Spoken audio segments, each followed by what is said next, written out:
Into order. Anthony, would you like to lead us in the Pledge of Allegiance tonight, please?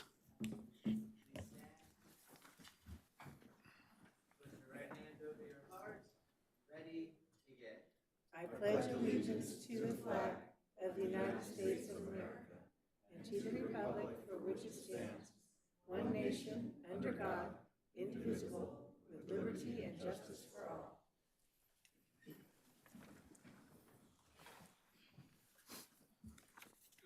Thank you. Roll call, please. Councilmember Litzter, Here. Councilmember Kavanaugh, Here. Councilmember Judge, Here. Mayor Pro Tem Rhodes, Here. Mayor Thomas. Here. Are there any items for agenda review? Seeing none? Mr. Mayor, I move that all resolutions and ordinances presented tonight be read in title only and all further reading be waived. Second. Call for a vote. The motion passes unanimously. If any member of the city council may have a conflict of interest or any reason why that member must abstain from consideration of any matter on this agenda, he or she should declare so at this time. And seeing none. Mr. Mayor, members of the City Council, next on the agenda is item 2, public statements on appointments, special presentations, and informational reports, and we have no speakers for this item.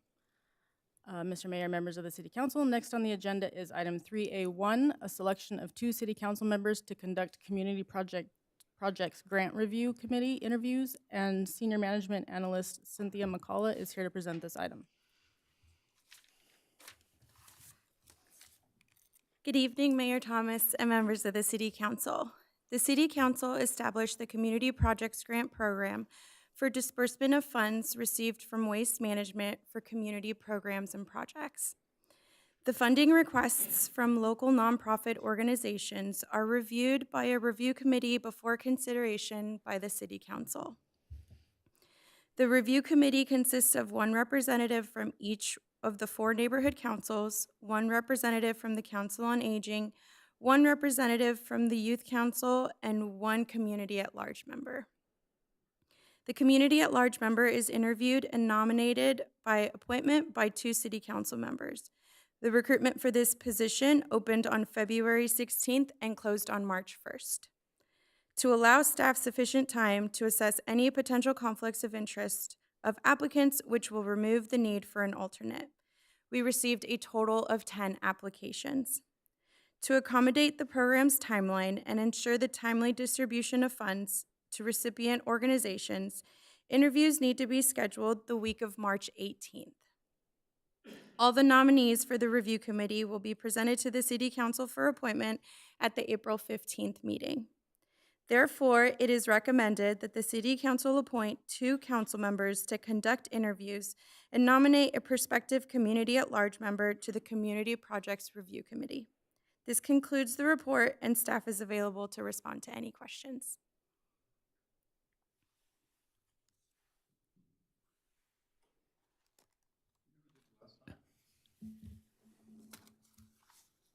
Mayor I Pro don't know. Tem and Councilmember Kavanaugh.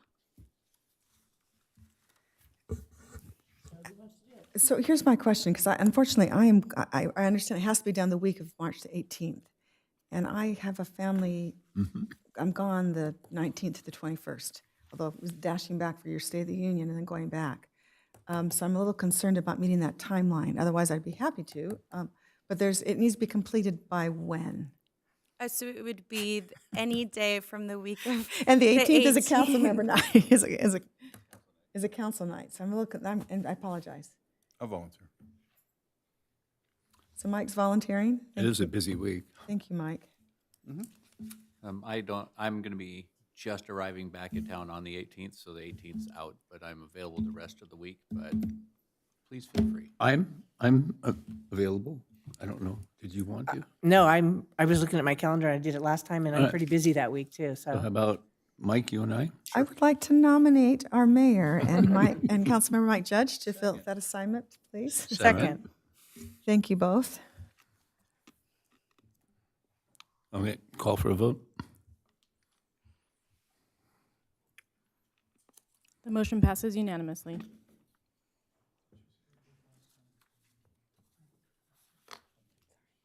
Mr. Mayor, members of the City Council, next on the agenda is item 3C1, informational presentation by Youth Council Member Claire Menges.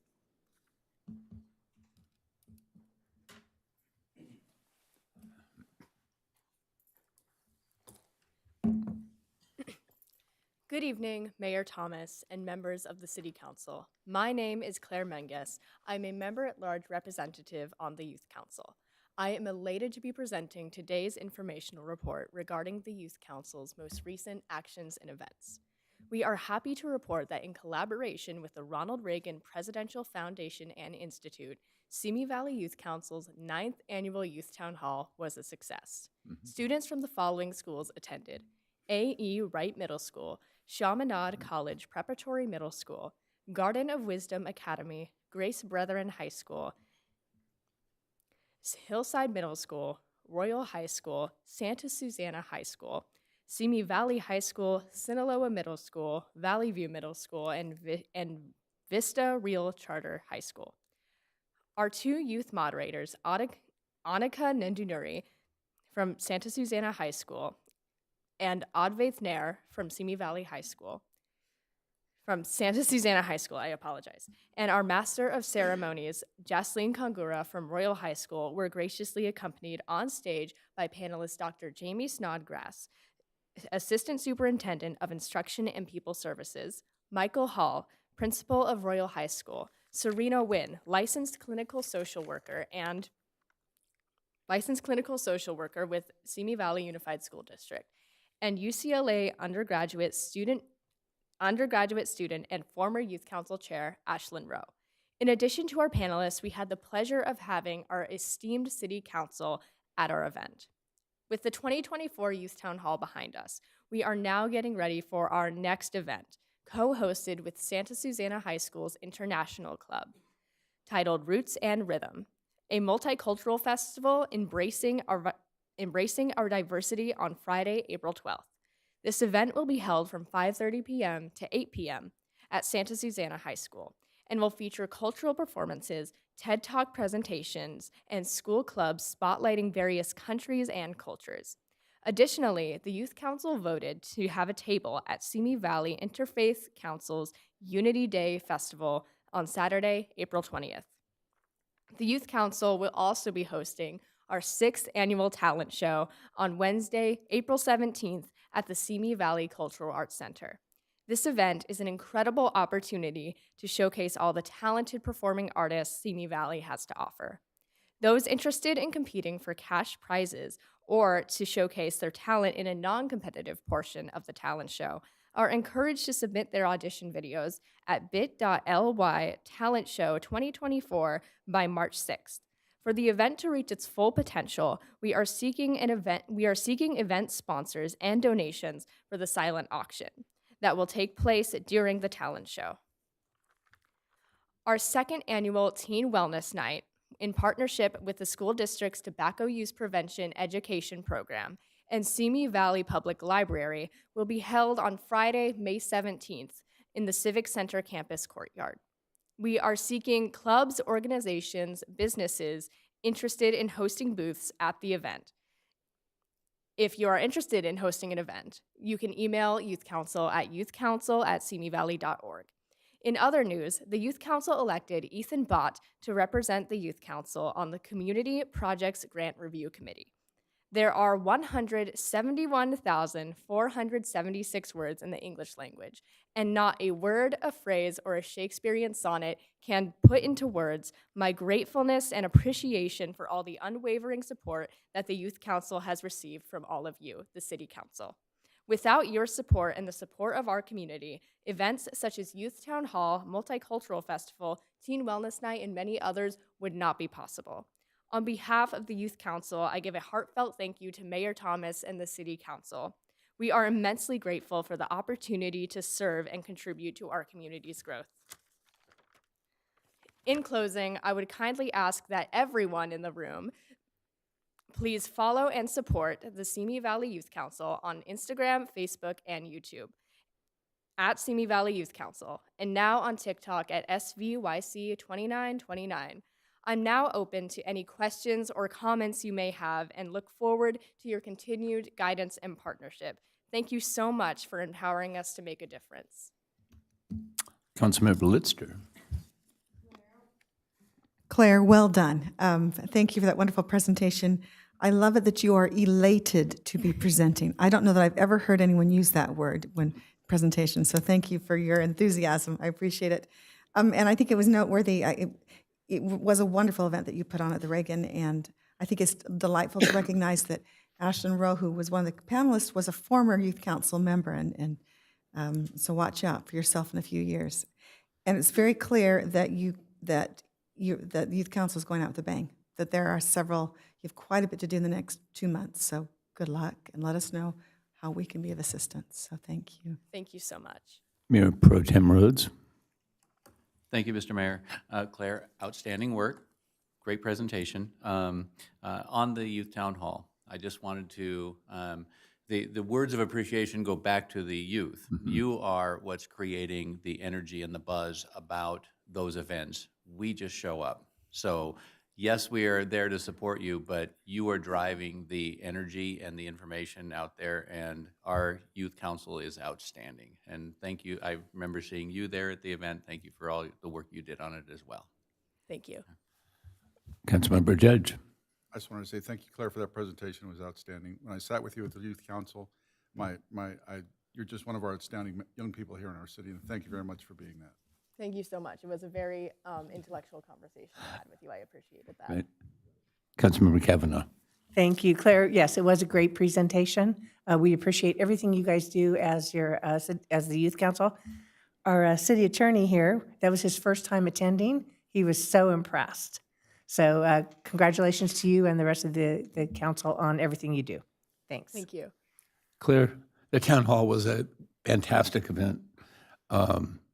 You guys continue to impress me with everything you do, but I've finally gotten over the fact of being surprised at what you guys do, because you keep performing so well that I've gotten used to it, almost to the point of expecting it, because you guys really do amazing things and get things done, and I appreciate all that you guys do.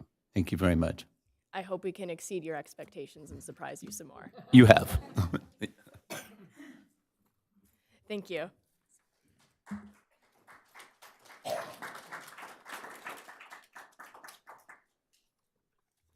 Mr. Mayor and members of the City Council, next on the agenda is item 4, public statements. Mr. Mayor, members of the City Council, since there are no public hearings under agenda item 5 this evening, agenda items 4 and 6 are combined, and the council will hear all public statements under this agenda item 4. Agenda item number 4 and agenda item number 5 are the times allotted for public statements on all items other than public hearings, appointments, and informational reports. Speakers will be called on in the order in which their card was submitted. To speak for this public statements item 4 for a period of no more than 3 minutes each. Persons addressing the City Council are requested to state their name and community of residence for the record. Mr. Mayor, unless you have any comments, we will begin the public statements. Please proceed. First speaker is Anthony Angelini.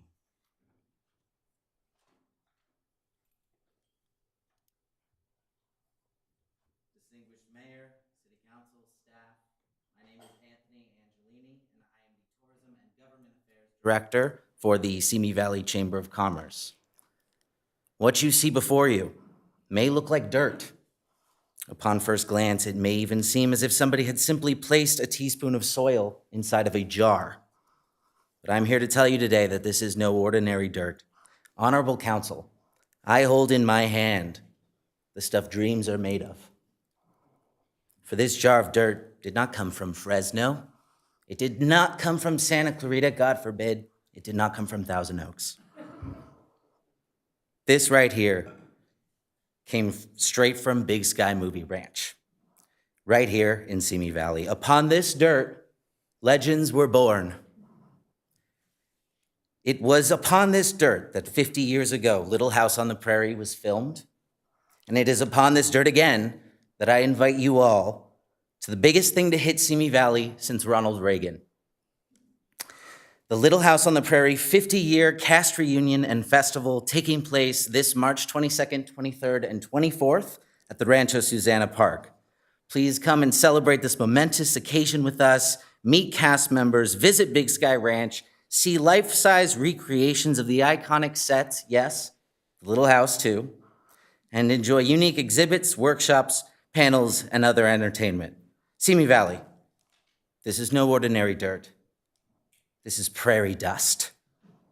And you can get your own at the festival, and you can get tickets to the festival by visiting littlehousefestival.com. Thank you for having me, and I will see you all at the end of March. Thank you very much.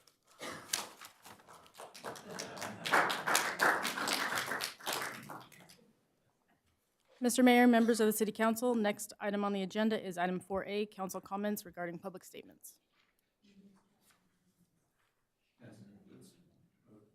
Councilmember Litster. Thank you, Mayor. I just want to know, are you selling those dirt samples so this is available to purchase Simi Valley dirt at the Authentic Simi Valley. authentic Simi? I'm glad that we found ways to be financially successful here. I love it. Actually, I just want you to know, I really am looking forward to it. I'm looking forward to it so much that I went down to our local bookstore and purchased the Little House on the Prairie book so I can sit, and I've been reading it to my granddaughter every night the last few weeks. And it's a world that too many of our children, grandchildren don't remember, don't know, aren't exposed to anymore. So anyway, looking very much forward to it. Thank you, Anthony, for taking the time for your delightful reminder of what we have going on in this community. So thank you. Mayor Pro Tem Rhodes. Thank you, Mr. Mayor. Anthony, thank you for that, reminding us that this event is coming up. That's outstanding. I think it's good. It is mind-boggling to me how big this is, and I'm excited to have it coming. But I know you. Who wrote that? Yes. Councilmember Kavanaugh. I just wanted to say, Anthony, thank you for one of the most entertaining statements we have had in front of the city council. So thank you. Yeah, thanks for the update. I got to tell you, I wasn't sure what to make of this event when I first heard about it. Having attended some meetings and met some of the actors from the show and the energy and excitement they have about this event, seeing how ticket sales have taken off from around the world, I am impressed. It's going to be quite a 3-day event, so I'm looking forward to it. Thank you. Mr. Mayor, members of the City Council, the next item on the agenda is item 7, the consent calendar. And there are 2 resolutions for your consideration this evening. Consent item 6, resolution number 2024-05, a resolution of the City Council of the City of Simi Valley approving program supplement number A409 to implement Highway Safety Improvement Program project number HSIPL-5405-100 CP6000039.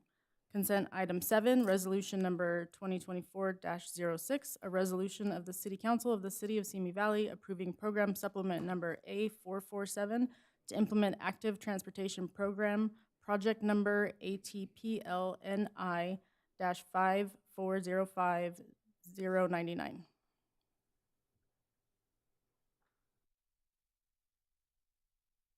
Mayor Pro Tem Rhodes. I'd like to pull item 3, please.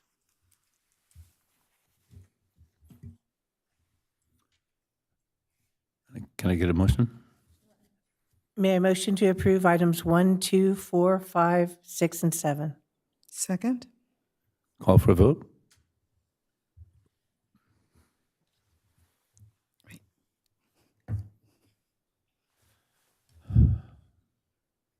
The motion passes unanimously.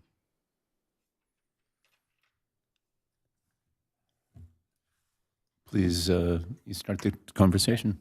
So on the progress report, I wanted to take a moment and pull this item to, 1, congratulate staff on this, the compiling of this information. It's an immense report, and a ton of work and effort goes into it, and I wanted to make sure that those who were involved in compiling it are acknowledged that I know it's not easy, and it was really beneficial for us to be able to get that quick snapshot of the things that are happening moving towards the success of our general plan.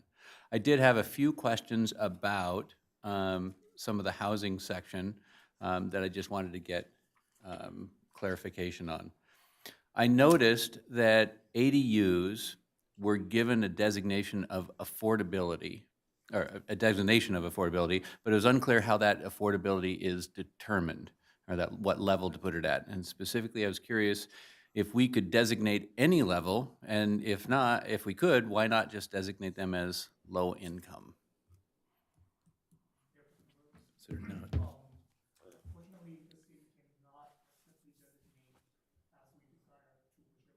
Income level that we want to. We have to demonstrate with either by deed restriction, such as executing an affordable housing agreement, sometimes along with some financial subsidy, or through identifying like an ADU built within a low mod income area specified by the census data.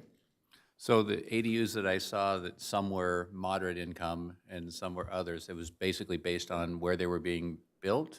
Yes. All right, thank you. Makes sense. Another question on the housing. Oops. Sorry. Of the 204 units that were identified in the report, help me here, are these the only units that were given certificates of occupancy, or do they include permitted but not built units? For instance, where would that Tapo Cochrane apartment complex that we approved to be built, where would that stand in this report? Okay, so the 204 units were the ones that were built into the ground. Okay. So they were issued certificate of occupancy. The Tapo Cochrane project was a Santa Susana mixed-use project. That one is not yet built. So when and if it's built, we will take credit for them. Okay. And how many units do we currently have that are permitted but not under construction or not complete? Approximately 750 units. 750? 50 units, yes, 750 units. 750. That's pretty good. So, so those have not been counted in our progress towards the RENA numbers, those 750? That's correct. Okay, so when they get built, we'll be well on our way. We'll be over halfway there, so that's good. All right, thank you for the clarifications on that. Councilmember Blitzer. Don't go too far. Thank you. Just a smattering of questions as I read through the report that were, like, I concur with Mayor Pro Tem Rhodes that very extensive report, and thank you for all the time put into it. I guess my first question, it was interesting to read about managed growth plan that expired in January of 2023, and that's not reinstated because it doesn't conform with state requirements. I was a bit curious to know, does the state allow any managed growth at all nowadays? Not to my knowledge, no. Okay, so anyone who has managed growth in their general plan, it needs to be phased out or eliminated. That's my understanding, yes. Interesting, okay. Page 10 talks about hillside performance standards. It speaks of view corridors, but then it goes on to state that performance standards are reviewed for hillside development. And I gather they don't get reviewed for valley floor development. Is that accurate? Did I misunderstand that? The reason I ask that is there was a question when, there have been questions when tall buildings have come before us, so that it's going to block the view, the hillsides, et cetera. It's on the valley floor.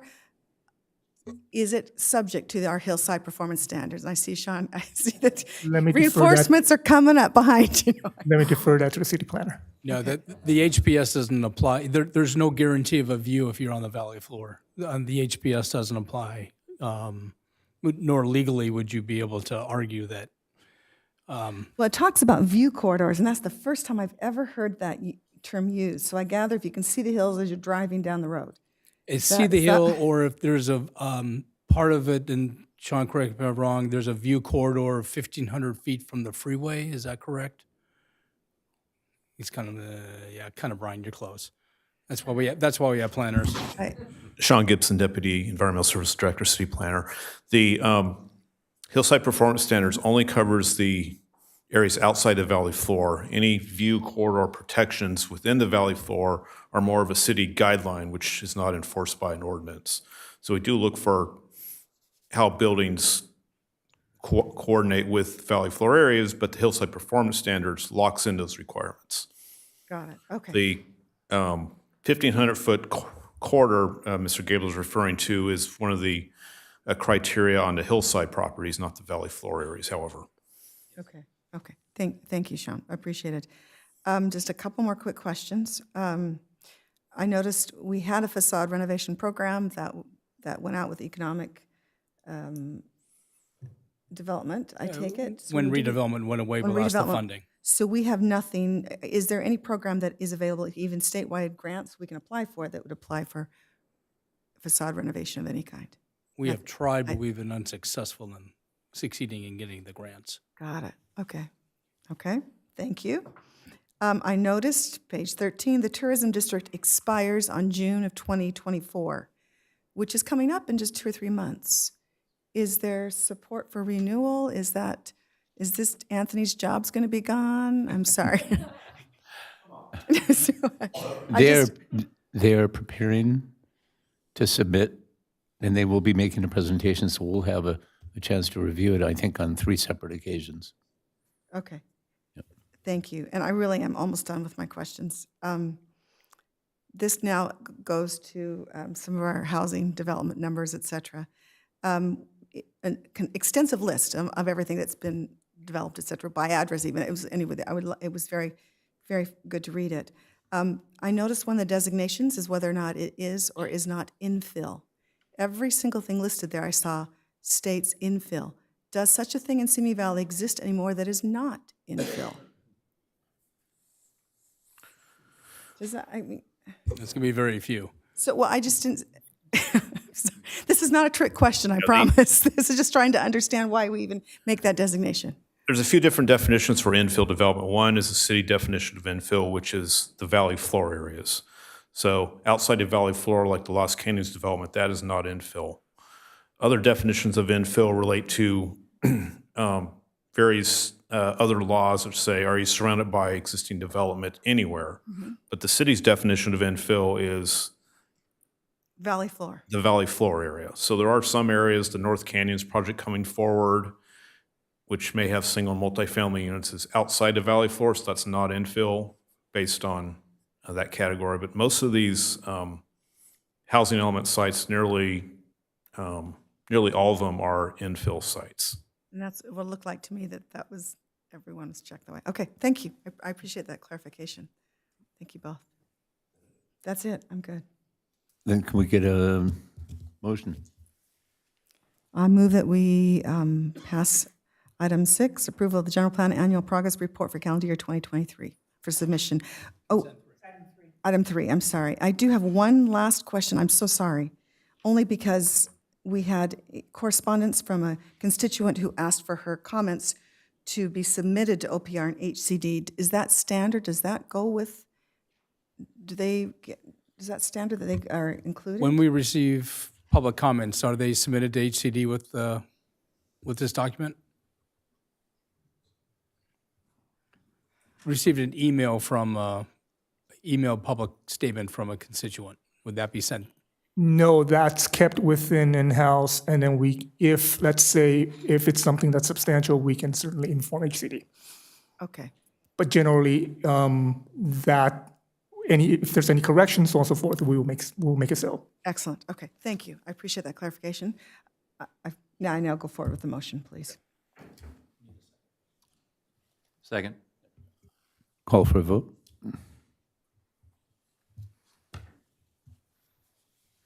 The motion passes unanimously. Mr. Mayor, members of the City Council, next on the agenda is item 9A, review and adoption of a 2024 Economic Development Strategic Plan, and Assistant City Manager Linda Swan is here to present this item.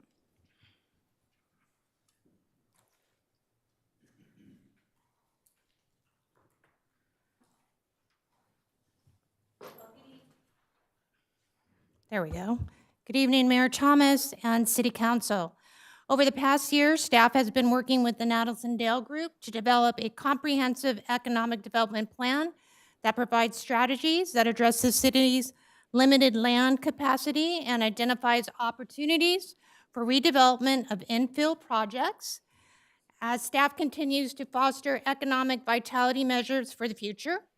Recognizing the need for a clear strategy of the city's local economy recovered from the pandemic, the city entered into a contract with the Nadelson Dale Group to take an all-inclusive look at the Simi Valley community, as well as the community's strengths and weaknesses as it relates to the business and issues related to business community.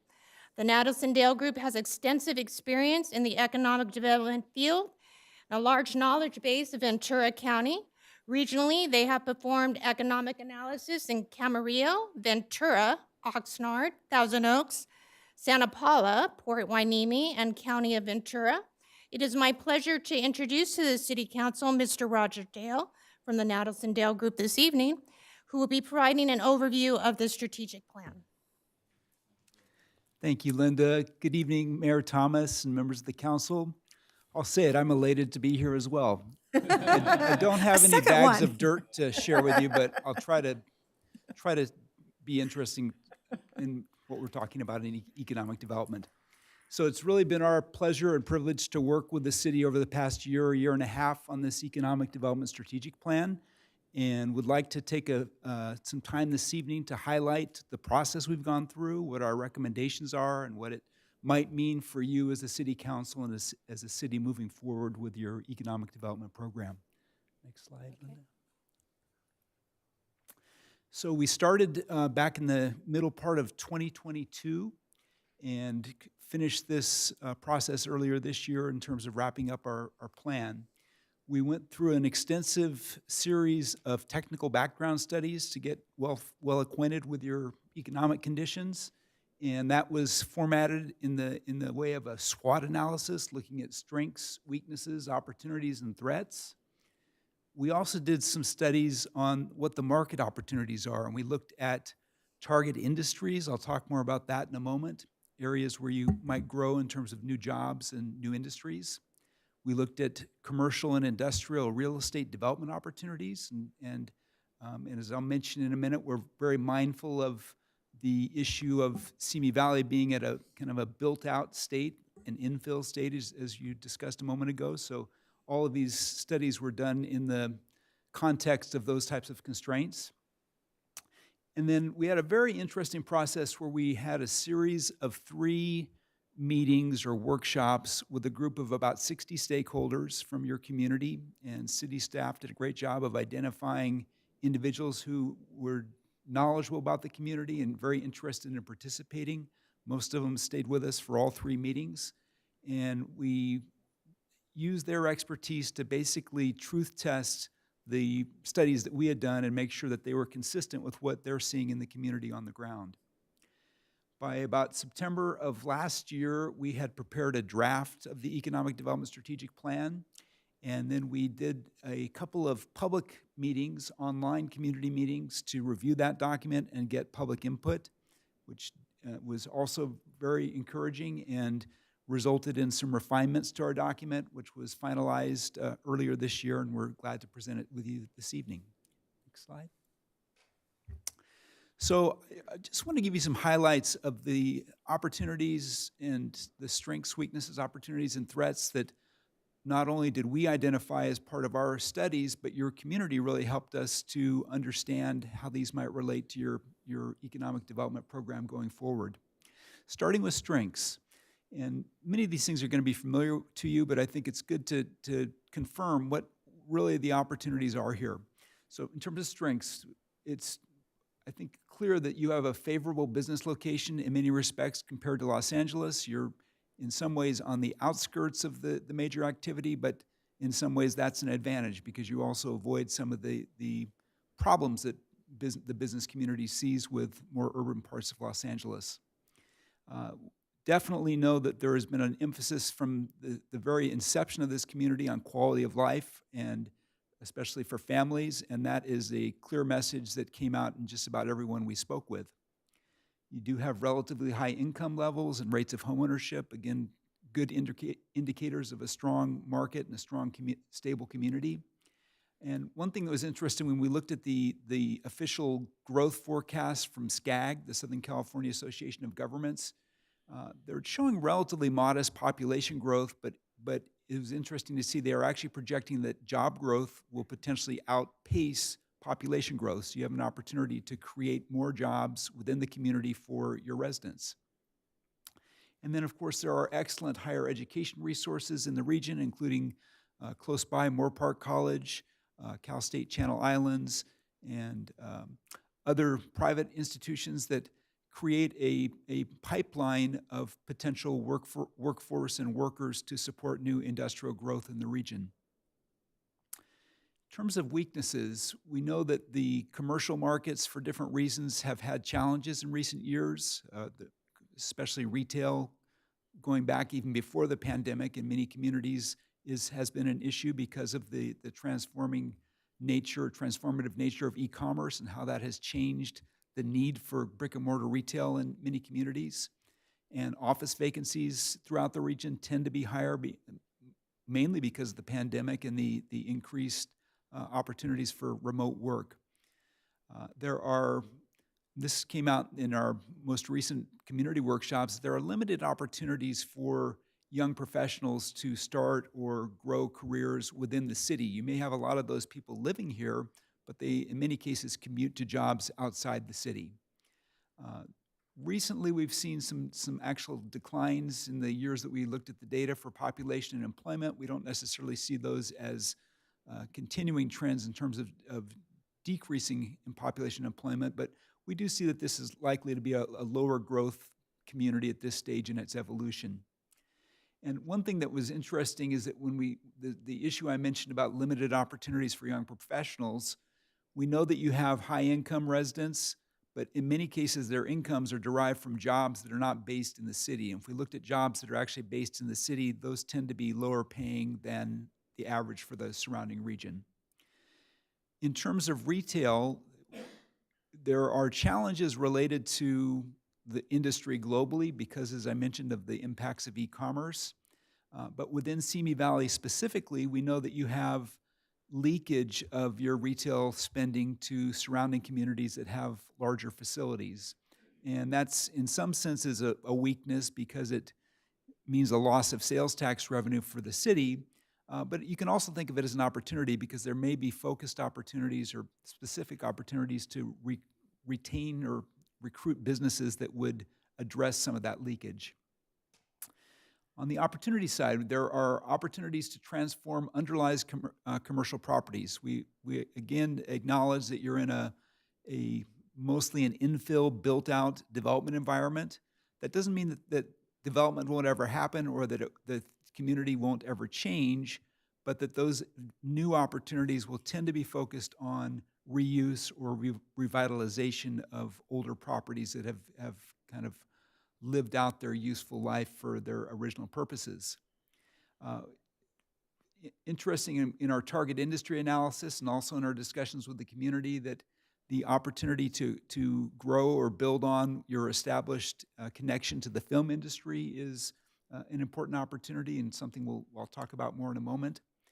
We also know that there are tech-oriented companies, not only in the city, but of course in the larger region, thinking specifically about the biotech cluster in Thousand Oaks and other things that you can potentially connect to.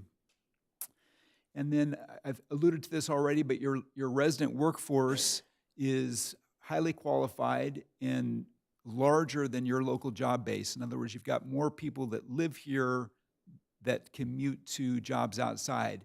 And that's in some ways a concern, but it also represents an opportunity because those people represent a workforce for future firms. They might even represent people that would be candidates to start their own entrepreneurial ventures in Simi Valley.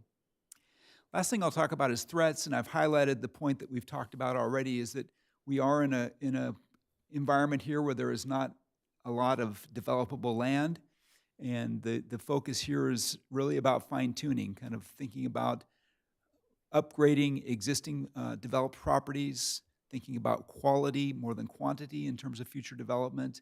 And that, in some ways, is a threat because it does reposition the way you think about economic development, but I think there are some opportunities related to it as well.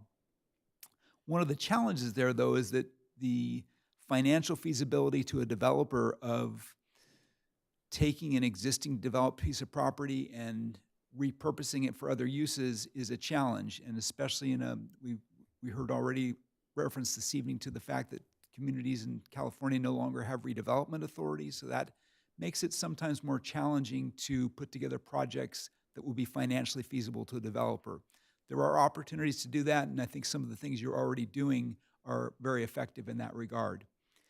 There is also limited housing development capacity. We're mostly talking about commercial industrial, but the need to meet your RENA obligations within an environment where there's not a lot of land means that housing may in fact take up more of the land that could otherwise be used for employment generating land uses. And then related to your retail leakage, part of the issue is that you're sort of on the edge of the market area. If you look to the areas to the north and west, there's not a lot of population there, so it's natural for population or for commercial centers that serve the population to be in more central locations, and your population is tending to gravitate towards those areas for many of their shopping opportunities. Next slide. I'd like to talk a little bit about the target industry analysis, and again, everything I talk about tonight is needs to be scaled in terms of the actual growth capacity, but I think the opportunity here is to think about ways that you can upgrade and revitalize your job mix, the base of jobs that's based here, as the economy evolves over time and as existing businesses might be recycled or existing properties might be recycled to new types of businesses. We've looked at two different broad groups of industries, what we call local serving industries, types of firms that mostly have a local clientele, and then what are sometimes called an economic development traded industries.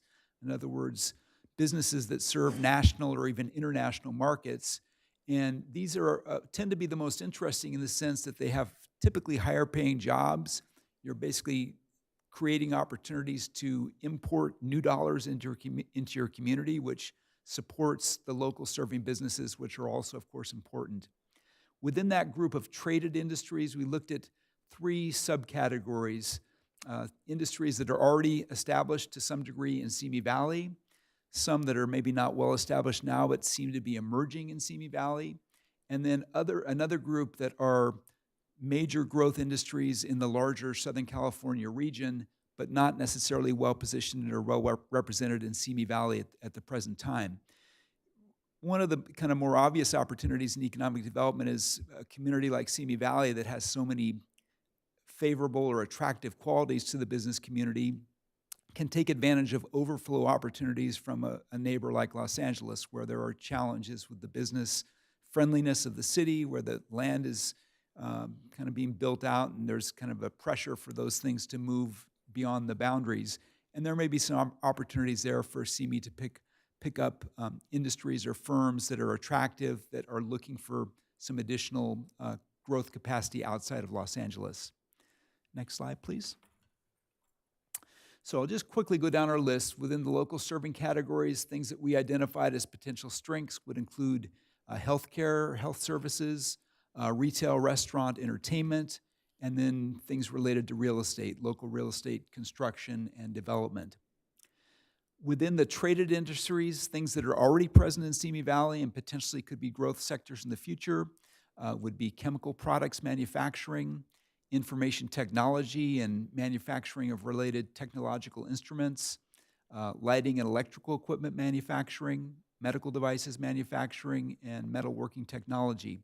These are things that we know from employment data already exist in Simi Valley and have a stronger concentration here than other parts of Southern California. So they're something that you have some kind of a competitive advantage of at the present time. Next slide. Some additional traded industries that appear to be emerging, again, based on employment data in Simi Valley: food processing and related manufacturing, furniture manufacturing, and then also manufacturing of recreational equipment and small electric goods. Again, these are not necessarily huge here now, but might be opportunities in the future. Last group are these industries that are very dominant in the larger region, but not well represented in Simi Valley. That's not to say that they're not here at all, but that they're kind of underrepresented relative to the way they're concentrated in the region. So aerospace, biopharmaceuticals, business and professional services would include things like legal law firms, accounting firms, engineering, distribution and electronic commerce, environmental services, marketing, design, and publishing, which is a major industry in Los Angeles. And then, of course, things related to entertainment, music and sound recording, performing arts, and film production, or basically sound stages. When we talk about these things, again, we've listed ideas that if you had capacity, which we know is limited, we believe you would be potentially successful in attracting. Some of these, though, the community will want to revisit as you implement this plan to see which ones do we really think are the highest priorities, the most desirable to the community. We think they're all feasible, but are they really desirable? And we look at things like distribution or logistics and e-commerce is listed. That's a major growth industry in Southern California. Many communities, though, are questioning how much capacity they really have for that and the concerns about impacts from truck traffic and so forth. So we're not necessarily advocating all these, but they're things that kind of a menu you could select from in terms of future marketing efforts. Next slide. So I'm going to lay out the main strategies that we're recommending. There are 8 categories. The first 2 are what I would describe as umbrella programs that kind of have a role throughout the whole strategic plan. The first of those is a marketing program, a specific program for economic development, focused on business recruitment or tenant attraction. That might, for example, include a focus on retail attraction to fill in existing vacancies, and all of that, of course, scaled to your growth. You're a marketing program for a community in, let's say, the Central Valley that had lots of vacant land and was trying to go through a growth phase like Simi Valley might have done 40 years ago, would have a different kind of marketing program than you would have in this type of a community. So it's really going to be a focused effort to attract quality rather than quantity. Next item is to leverage your in-house resources for economic development through partnerships. And this is something that, of course, the city already does. And we've identified areas in our plan where that could be strengthened or refocused around these new priorities. So partnerships with external public and private organizations, interdepartmental collaboration, again, something I think you already do well, and thinking about opportunities for continued involvement of the community in understanding and being advocates for your economic development program. Next slide. The next area relates to business development and job creation. We think it is always crucial for a city's economic development program to focus on retention and expansion of existing businesses, perhaps more so than attracting new firms. And it's just statistically, the opportunities to create new jobs, to create new tax revenues there's a much better cost-benefit ratio to invest resources in expanding existing firms than it is to go out and target the attraction of new firms. So again, something the city already does to an extent, but we're kind of recommending that this be refocused around the new information or priorities in this plan in terms of target industries. Item 4 is looking at entrepreneurial development, and this is the kind of community if you have space, we think would be very attractive for entrepreneurial startups because of the resident workforce and people you have here that would be good candidates for startups. We think that this would be an important strategy. We would say, however, that this is something that is probably beyond the city's capacity to implement in-house, and there are a number of regional organizations that you could partner with to focus their programs in Simi Valley and make their resources available here.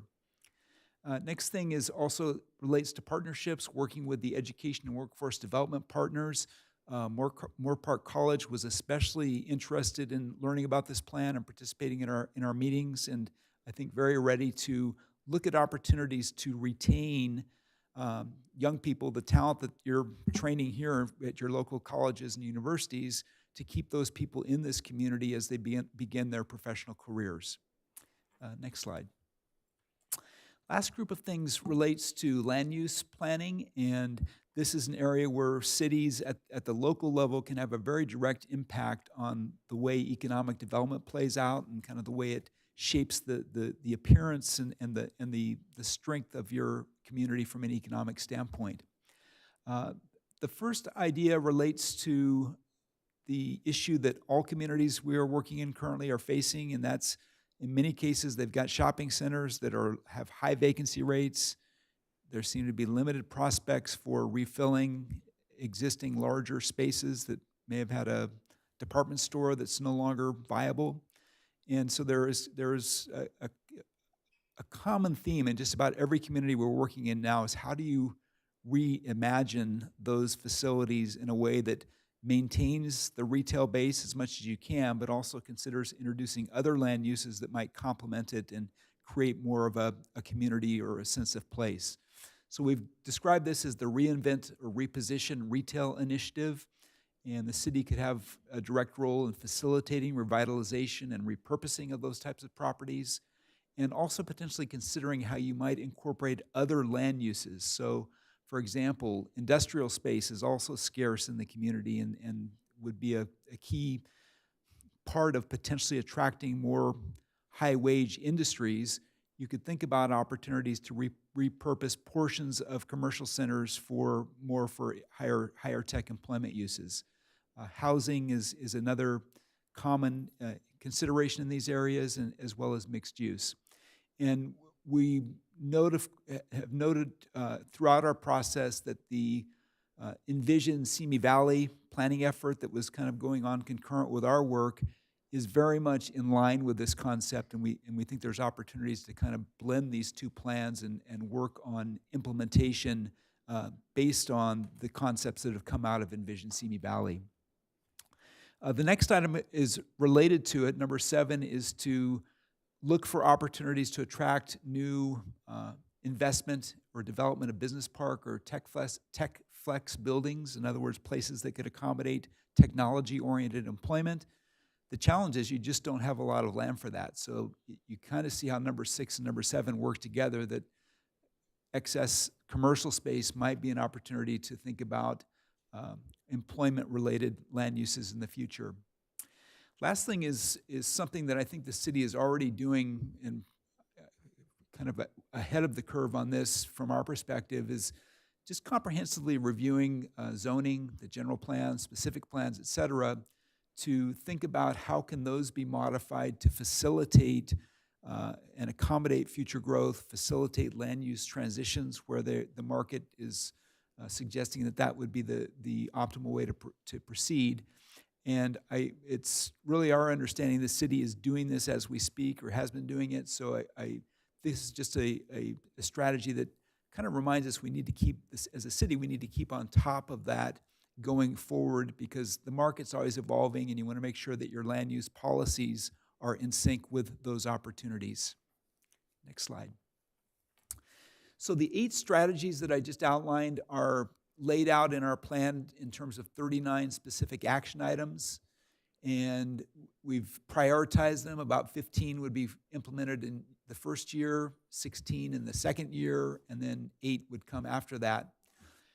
I know that 39 sounds like a lot of new work that we're recommending for the city. I think we should note, though, however, that some of these things, or many of these things, are things the city is already doing to some extent, so these are not all new commitments. Really, we're just thinking about how can these existing programs be repositioned around the priorities that we've identified. And some of these things, as I've mentioned, would be phased in over several years, so it's not all happening right away. And then finally, we've identified a number of things that would likely be undertaken in partnership with other organizations, other public organizations. I mentioned, for example, the Moore Park College and other educational institutions, private organizations like the Chamber of Commerce and the Economic Development Collaborative. So there are a number of these things where you would not have a leadership role necessarily, but you would be working with those organizations to focus their resources and make sure that they're visible and available in Simi Valley. Next slide. So I want to just highlight some examples of the action items that we're recommending and just highlight a few things for each of the major strategies that would be, in our mind, high impact or high visibility action items for the first couple of years. So as it relates to economic development marketing as well as business retention and expansion, we do think that the city would benefit from a marketing plan prepared by a marketing agency. And again, it would be different in this type of a community than it would in a community where there was lots of land available to develop. So focusing really on recruitment of specific tenant types, retail, restaurant, entertainment, to fill in existing vacancies, focused on opportunities for limited employment industries that work within your existing space and could be expanded in the future as more space becomes available. And then also as part of that, an outreach effort to technology firms within the larger region to make them aware of opportunities within Simi Valley, to begin to think about building a pipeline of those types of firms that might consider opportunities to come here as space becomes available.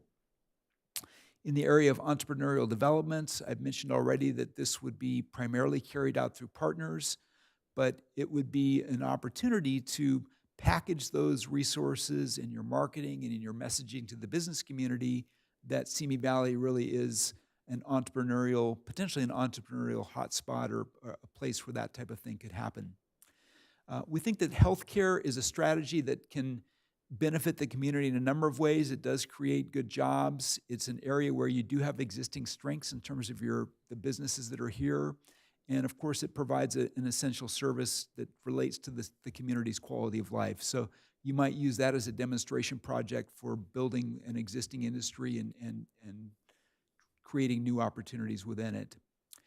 For workforce development, again, these are things the city won't necessarily implement directly, but we're recommending that you put together an advisory group with your partners in that area and create a directory of resources for all the programs that they offer that could be of interest and useful to existing or future firms in Simi Valley.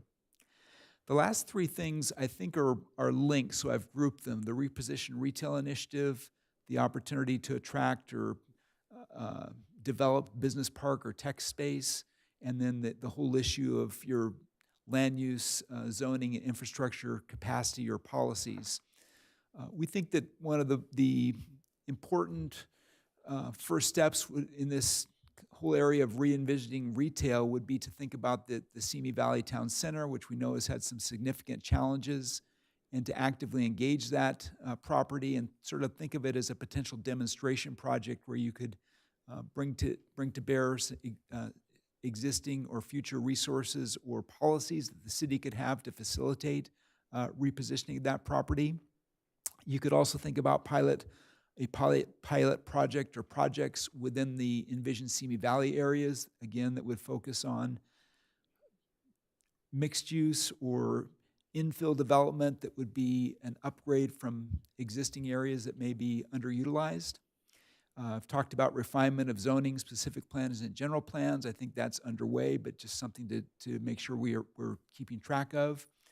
And then we would also think that it's very important to get input from the development community. They've participated to some extent in our workshops, but to really get their input on the types of new development that they're seeing a demand for, and that they might want to work with the city to make sure that your land use and zoning capacities would accommodate them and figure out ways to specifically work with them to make those things feasible in your community to the extent that they're consistent with your targets and what you desire as a community.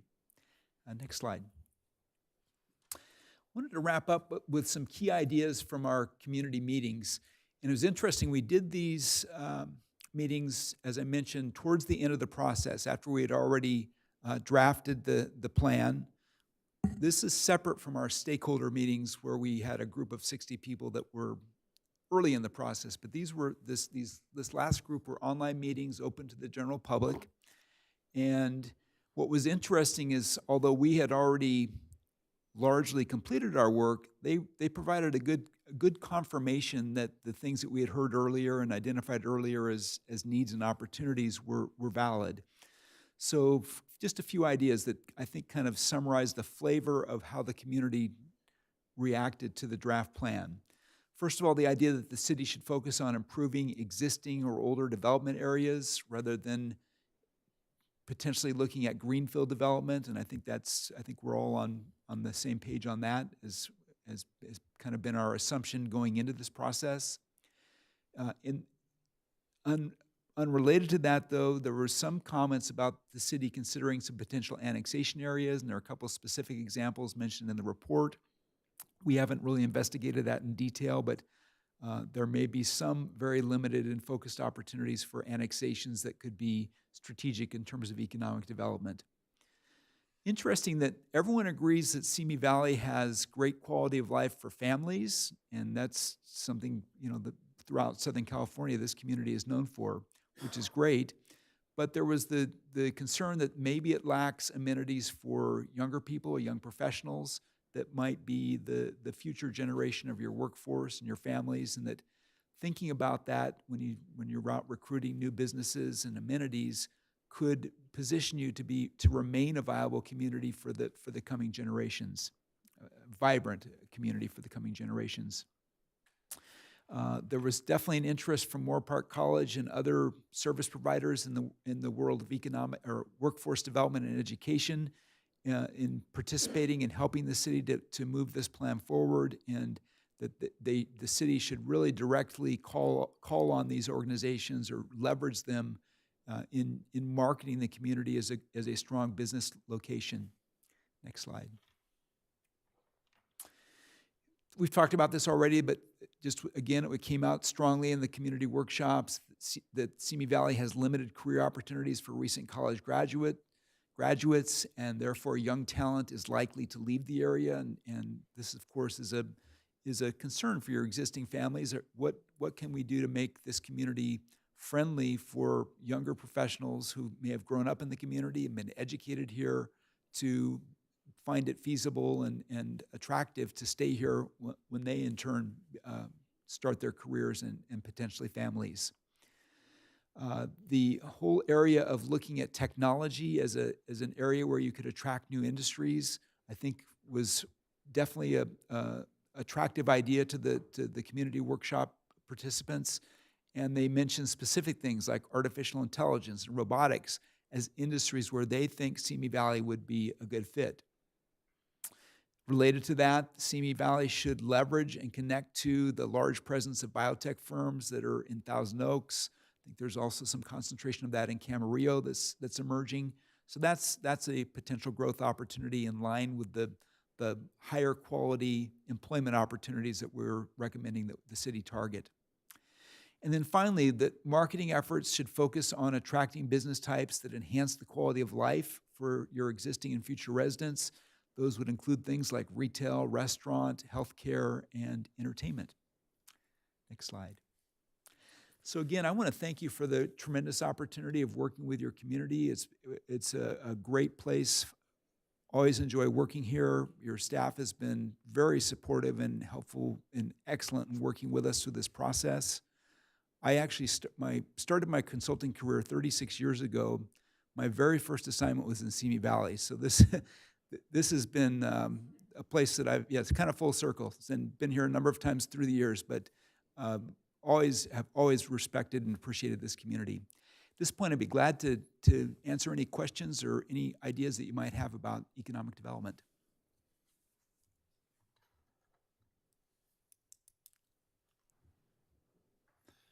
Councilmember Litster. Thank you for this report. It's very comprehensive and really not a lot of questions, but just a few minor ones, and I think we have our work cut out for us. As you talked about some of the traded industries, one of the suggestions was that an area of potential growth is chemical products manufacturing, suggesting we have that. And what do we currently have in chemical manufacturing? I guess I wasn't really aware that we had industry. Sure. So the little explanation there, we use a system of industry groupings that are called clusters that were not defined by us, but it's kind of a national system that was actually defined by Harvard University professor Michael Porter, who's kind of famous for helping regions to identify the industries where they grow. And he's grouped, there's about 1,000 industries in the United States, and he's grouped those into about 60 things that he calls clusters of closely related industries that tend to have the same characteristics. So when we talk about chemical products manufacturing, it's a group of industries that it may not include things that sound exactly like what it is. As I recall, what is in the area is more on the lines of like nutritional supplement products manufacturing. So Interesting. that would be considered a chemical manufacturing Got it. activity. So Interesting. it's, chemical sounds kind of scary, like is it going to be a smokestack? Do we have or something that's Clorox gonna going on? pollute the I'm just kind of curious. Yeah, so I think that's what it is. Okay, thank you. One of your recommendations is to focus city efforts on retention and expansion of current businesses. And I wasn't quite sure how you recommend that we focus those. When you say focus retention, are you talking tax incentives? Are you talking just more conversation with them? What's the recommendation? Yeah, I think it starts with outreach and as you said, a conversation. What you really want to accomplish is to make sure that your business community knows the city, in fact, does have an economic development program, Okay. that you care about their success here and absolutely want them to stay and grow here. What you don't want is to find out that a firm moved to some neighboring community and they didn't even know that the city might try to help them stay here if they had reached out to you. So in terms of action items, we are recommending that, first of all, I mentioned that there would be a marketing program just to kind of make this effort more visible. And that needs to start with not just trying to market yourself to people that aren't here, but to let your existing businesses know that the city does care about economic development and has resources available to assist firms that might need to grow, might be having problems staying within the space where they're located, and that you can then talk about the types of incentives, and we haven't defined what those incentives are, but really the first step is just outreach to find out what the needs might be to make sure that you are doing everything you can to work with firms that might be considering leaving or expanding somewhere else. Got it, okay, I appreciate it. And as I understand, you spoke about it, but the report was very specific. You suggested we consider hiring a marketing firm as opposed to maybe doing it in-house. And I wondered if you could maybe speak to the advantages or disadvantages of doing just that. You could do it either way. And I should say, our firm does not do this, so this is not a pitch to get more work for us. Nor was I accusing you of that. I was just trying to understand. But we do find that communities that have had an outside agency come in to help kind of package a marketing program find that to be convenient. You may very well be able to do it in-house, especially if you do it kind of part by part and work from what you've already got.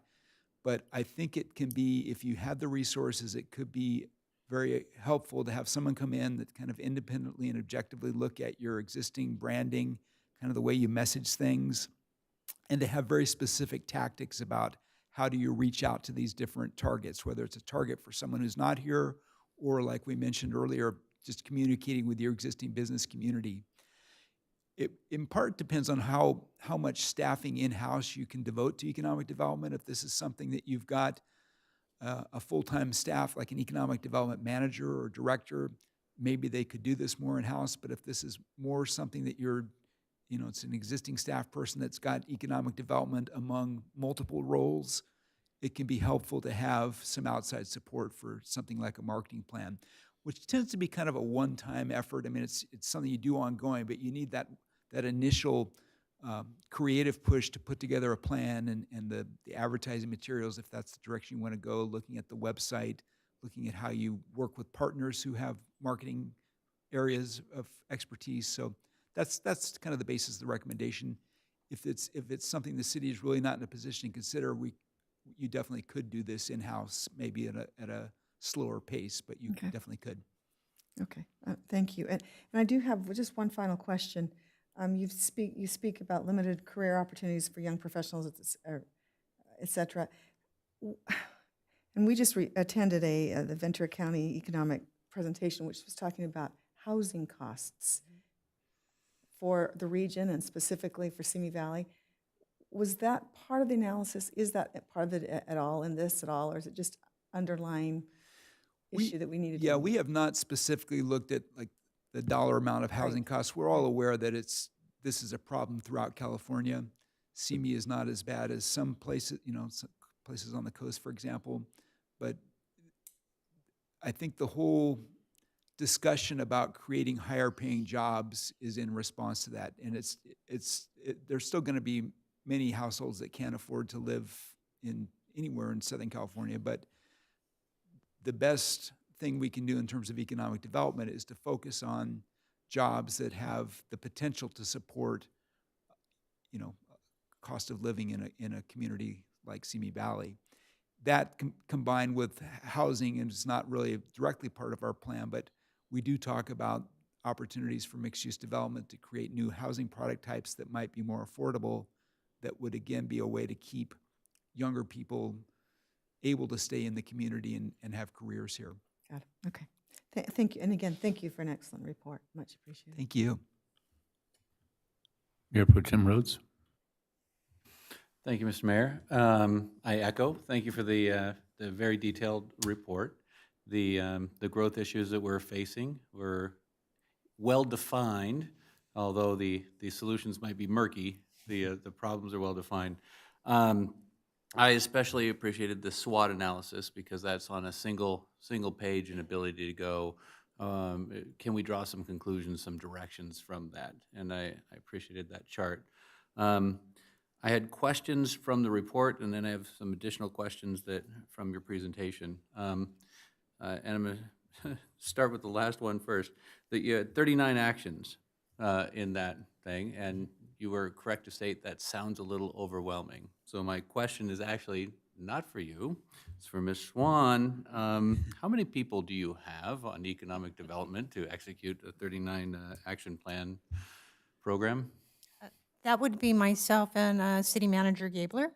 Excellent, okay. However, let me qualify. We are recruiting now for an assistant to the city manager and recently filled a management analyst position in our office that will collectively, all four of us will have some role in that. Excellent. So, and I think that the point there to bring up is that if we're going to do this right, we should have some staff that is living in that world as a priority. That being said, I was trying to glean some things about our city from this report that would be different than other cities that give us a competitive advantage. And when reading the report and in your presentation, it wasn't until the last slide or almost the last page that AI was brought up and mentioned. And we have what I think is an advantage, but I'm going to ask if other cities have this as well. With this fiber backbone that's going in to our city, I would imagine that data centers and AI developers and high tech would find it appealing to come to a city like Simi Valley that would have that speed of access to the internet. Is that an advantage for us currently? Are other cities already on board with this? Where do we stand? I think it can be an advantage, yes. It's one of those things that in future decades, it won't be an advantage because everyone will eventually have to get on board and do that. But at this point, I think you're ahead of the average. It is an advantage and something you'd want to kind of focus on heavily in your marketing while that advantage still is out there. Right, because once you place a data center somewhere, it's really hard to pick it up and move it. And so if we can get someone to do that. Another thing that I gleaned from your report was that about workforce, and to your question about housing affordability. If I got this right from your report, about 7 out of 10 workers leave the city to work. I think that's about right, yeah. Yeah, and these are people probably going to high-tech, high-paying jobs somewhere because they can afford to live in Simi Valley. And so if we were to then try and create jobs to let the local people work here, we're going to be looking at those higher-paying jobs. Should we forego the idea of looking for the entry-level position jobs in Simi Valley, simply because that workforce couldn't afford to buy homes here? Well, I think within the industries we're talking about, you want jobs that provide a ladder up, a career ladder upward.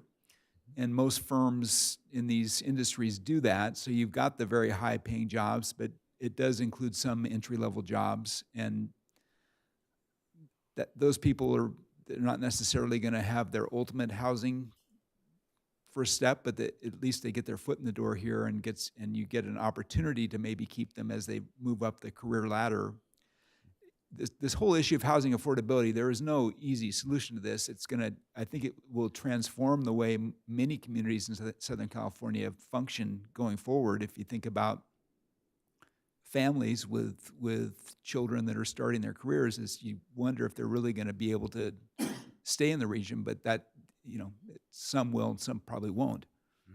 One of the things we have too much of, and the thing we have too little of, we have too much office space and too little housing. So have you seen any other cities in their economic development effort try to convert office building to housing? And do you think that adds to an economic development plan? Yes, I think I won't say that we've seen it.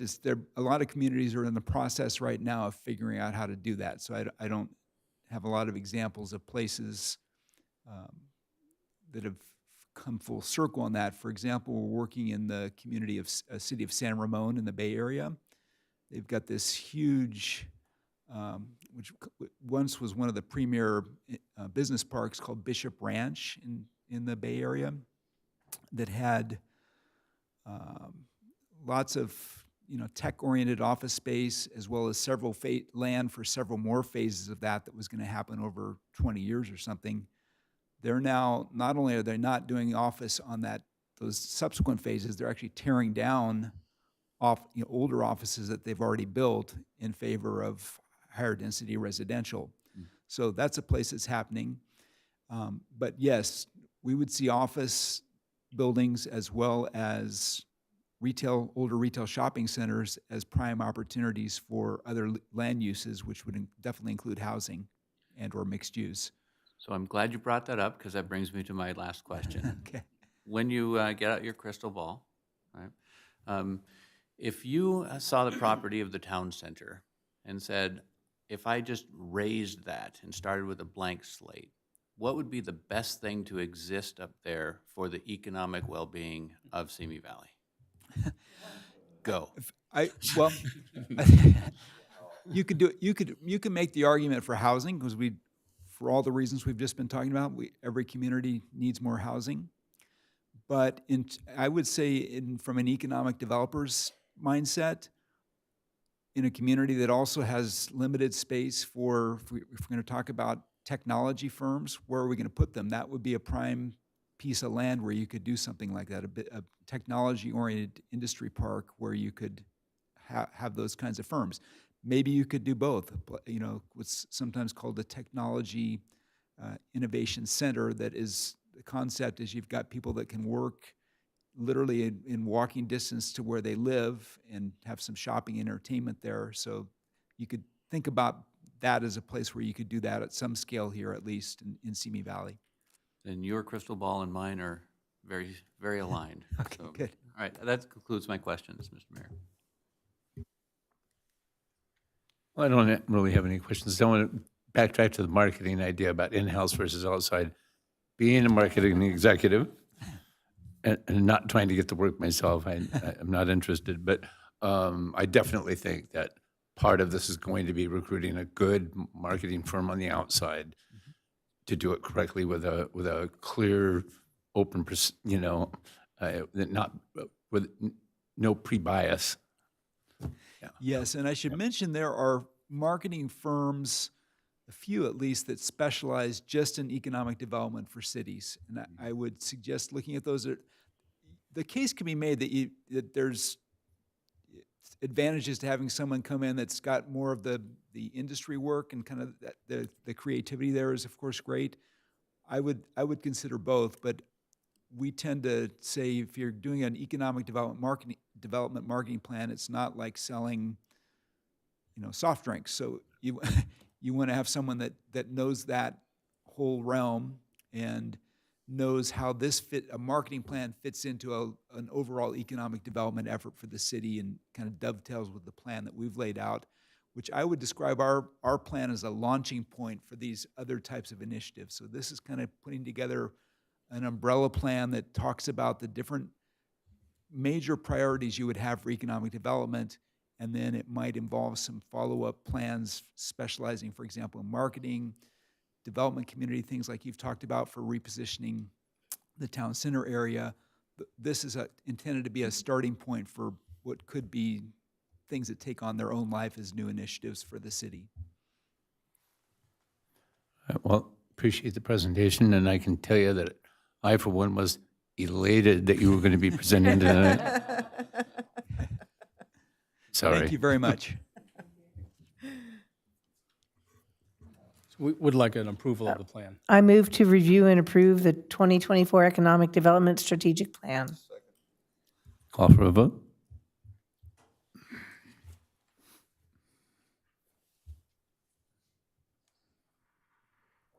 The motion passes unanimously.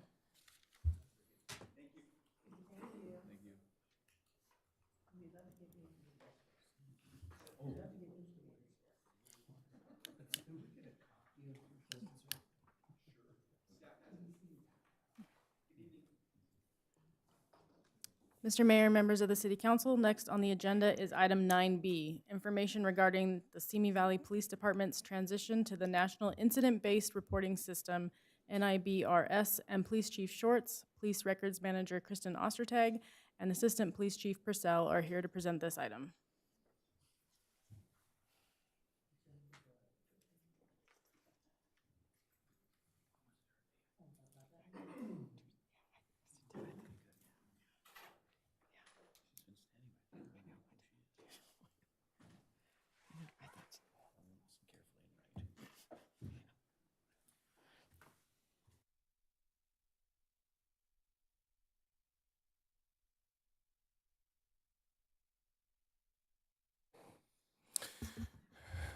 Good evening, Mayor and distinguished council members. We're here tonight to talk about our transition from the Uniform Crime Report to the NIBRS Enhanced Reporting System. And with me is our Records Manager, Kristen Ostertag, and Assistant Chief Lincoln Purcell. And let me get Kristen set up here. This is her first time. So we'll go ahead and be in. I, too, am elated to be here, so thank you. Okay. The Simi Valley Police Department was historically relied on the Uniform Crime Reporting, UCR program, a data collection method utilized by U.S. law enforcement since 1932. However, in December 2022, the department made a transition to the National Incident-Based Reporting System, NIBRS, to improve data quality in line with the updated crime data reporting requirement of the FBI. This transition was intended to enhance data collection by providing more comprehensive information compared to UCR. One significant improvement is that while UCR focuses solely on the most severe crimes, NIBRS offers a comprehensive breakdown of all reported offenses within a single incident. This departure from the previous reporting method will initially show an increase in crime rates as NIBRS includes all offenses, not just the most severe ones. Another notable change in NIBR's ability to distinguish between completed and attempted crimes, a feature largely lacking in UCR, with some exceptions. As a result, crimes previously omitted from FBI reports due to being attempted are now included regardless of their completion status. The shift to NIBRS brings several advantages, including detailed incident reporting. NIBRS collects comprehensive information about each reported crime incident, including offense details, involved individuals, property affected, and responding agencies. This is a departure, as I stated earlier, from the hierarchy rule. Unlike UCR, NIBRS does not employ the hierarchy rule, scoring all offenses in a single incident. This can be a factor in the appearance of an increase of crime. With UCR, if you had multiple offenses on one crime, only the most severe crime would be reported. So if you had a murder and a rape, the only thing that's being captured is the murder. With that, we also have expanded crime categories. NIBRS categorizes offenses into more specific categories and subcategories, offering more detailed understanding of crime types. With that, we also have richer data elements. NIBRS captures various data elements for each reported incident, providing a more nuanced view of crime circumstances. Victim and offender information. NIBRS includes detailed information about victims and offenders, aiding in understanding crime patterns and victimization trends. Geographic specifics. NIBRS provides precise geographic information about crime locations, facilitating targeted resource allocation. Enhanced data quality. By collecting detailed information, NIBRS aims to improve the accuracy and reliability of crime statistics. And standardized reporting. NIBRS establishes a standardized format for reporting crime data, ensuring consistency across jurisdictions. Throughout the United States, obviously it's National Incident-Based Reporting System, whereas UCR was specific to California and didn't provide a accurate picture of crime that was happening. It's important to note that obtaining accurate crime percentage changes using NIBRS will not be feasible until 2025. The reason for that is because we just don't have data to compare to. Okay. NIBRS reporting can sometimes give the appearance of a crime trend increase due to several factors. Improved data collection. NIBRS collects more detailed information about crime incidents compared to older uniform crime reporting system. This enhanced data collection may lead to an apparent increase in reported crimes simply because more incidents are being documented. Expanded crime categories. NIBRS categorizes offenses into more specific and detailed categories compared to UCR. As a result, certain behaviors that may not have been captured or classified as crimes under UCR might now be reported and categorized as such under NIBRS. This expanded classification system can contribute to the appearance of an increase in certain types of crimes. Increased reporting compliance. As law enforcement agencies transition to NIBRS reporting, there may be improvements in reporting compliance and accuracy. Agencies might be more diligent in documenting and reporting crimes, resulting in a higher number of reported incidents. I can assure you we've always been properly reporting. Enhanced data analysis. NIBRS allows for more sophisticated data analysis techniques, which can uncover trends and patterns that were previously overlooked. As analysts delve deeper into data, they may identify trends or clusters of incidents that were not apparent before, giving the impression of an increase in certain types of crimes.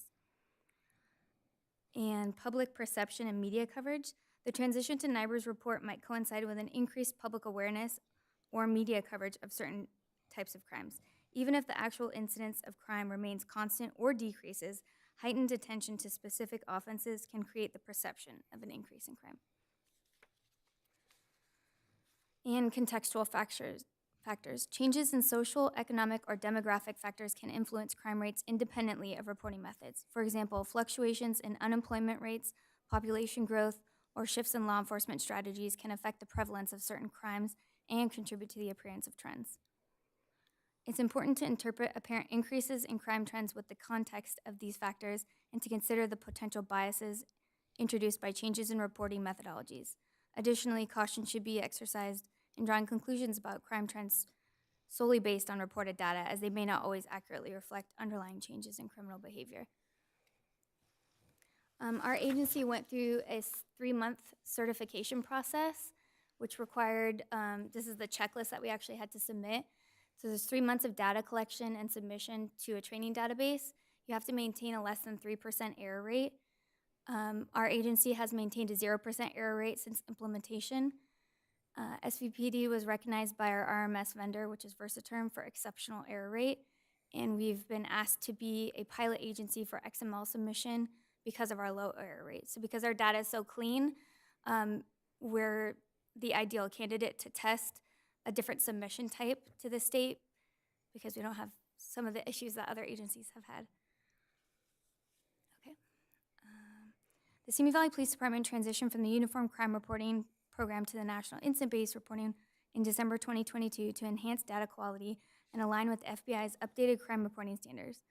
NIBRS offers more detailed information about crime incidents, including distinctions between completed and attempted crimes, and provides a comprehensive breakdown of all reported offenses within an incident.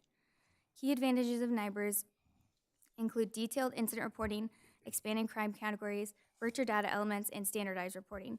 However, the shift to NIBRS may initially appear to show an increase in crime rates due to improved data collection, expanded crime categories, increased reporting compliance, enhanced data analysis techniques, and heightened public awareness or media coverage. It's important to interpret apparent increases in crime trends within the context of various factors such as changes in social, economic, or demographic factors, and to consider potential biases introduced by changes in reporting methodologies. Additionally, caution should be exercised in drawing conclusions about crime trends solely based on reported data. That's a lot of words. It's a lot of words, and we're obviously available here if there's any questions. You know, the bottom line up front is that NIBRS is an improvement over the UCR. The UCR has been in use since the 70s, I think. It was a really old data collection, and it really didn't have a global, the ability to catch global statistics. You know, they basically separated everything in part 1 and part 2, and a lot of offenses such as identity theft, even DUIs were not part of the data collection. So what we feel is, you know, that we're going to be in a better position because we're capturing more data. You're not required by law to comply with the federal NIBRS standard, but if you don't, it can affect your ability to be able to apply for federal funds through grants and other funding sources. You know, in our mind, the bottom line is, why not have better data sets rather than a limited data set? There's 3 ways that crimes are, how we go about policing that, you know, I would like you to consider. The first part of that is, obviously, is crime analysis. You want to drill down because the details are in the data and know what you're dealing with. The second part of that is crime prevention and education. Taking the information we have and making sure that we educate the public on where we have the opportunity to prevent crime by our own personal behaviors and make our community safe. And obviously, the third piece is our policing aspect when we talk about crime control measures. High visibility patrol, directed patrols, offender-based patrols.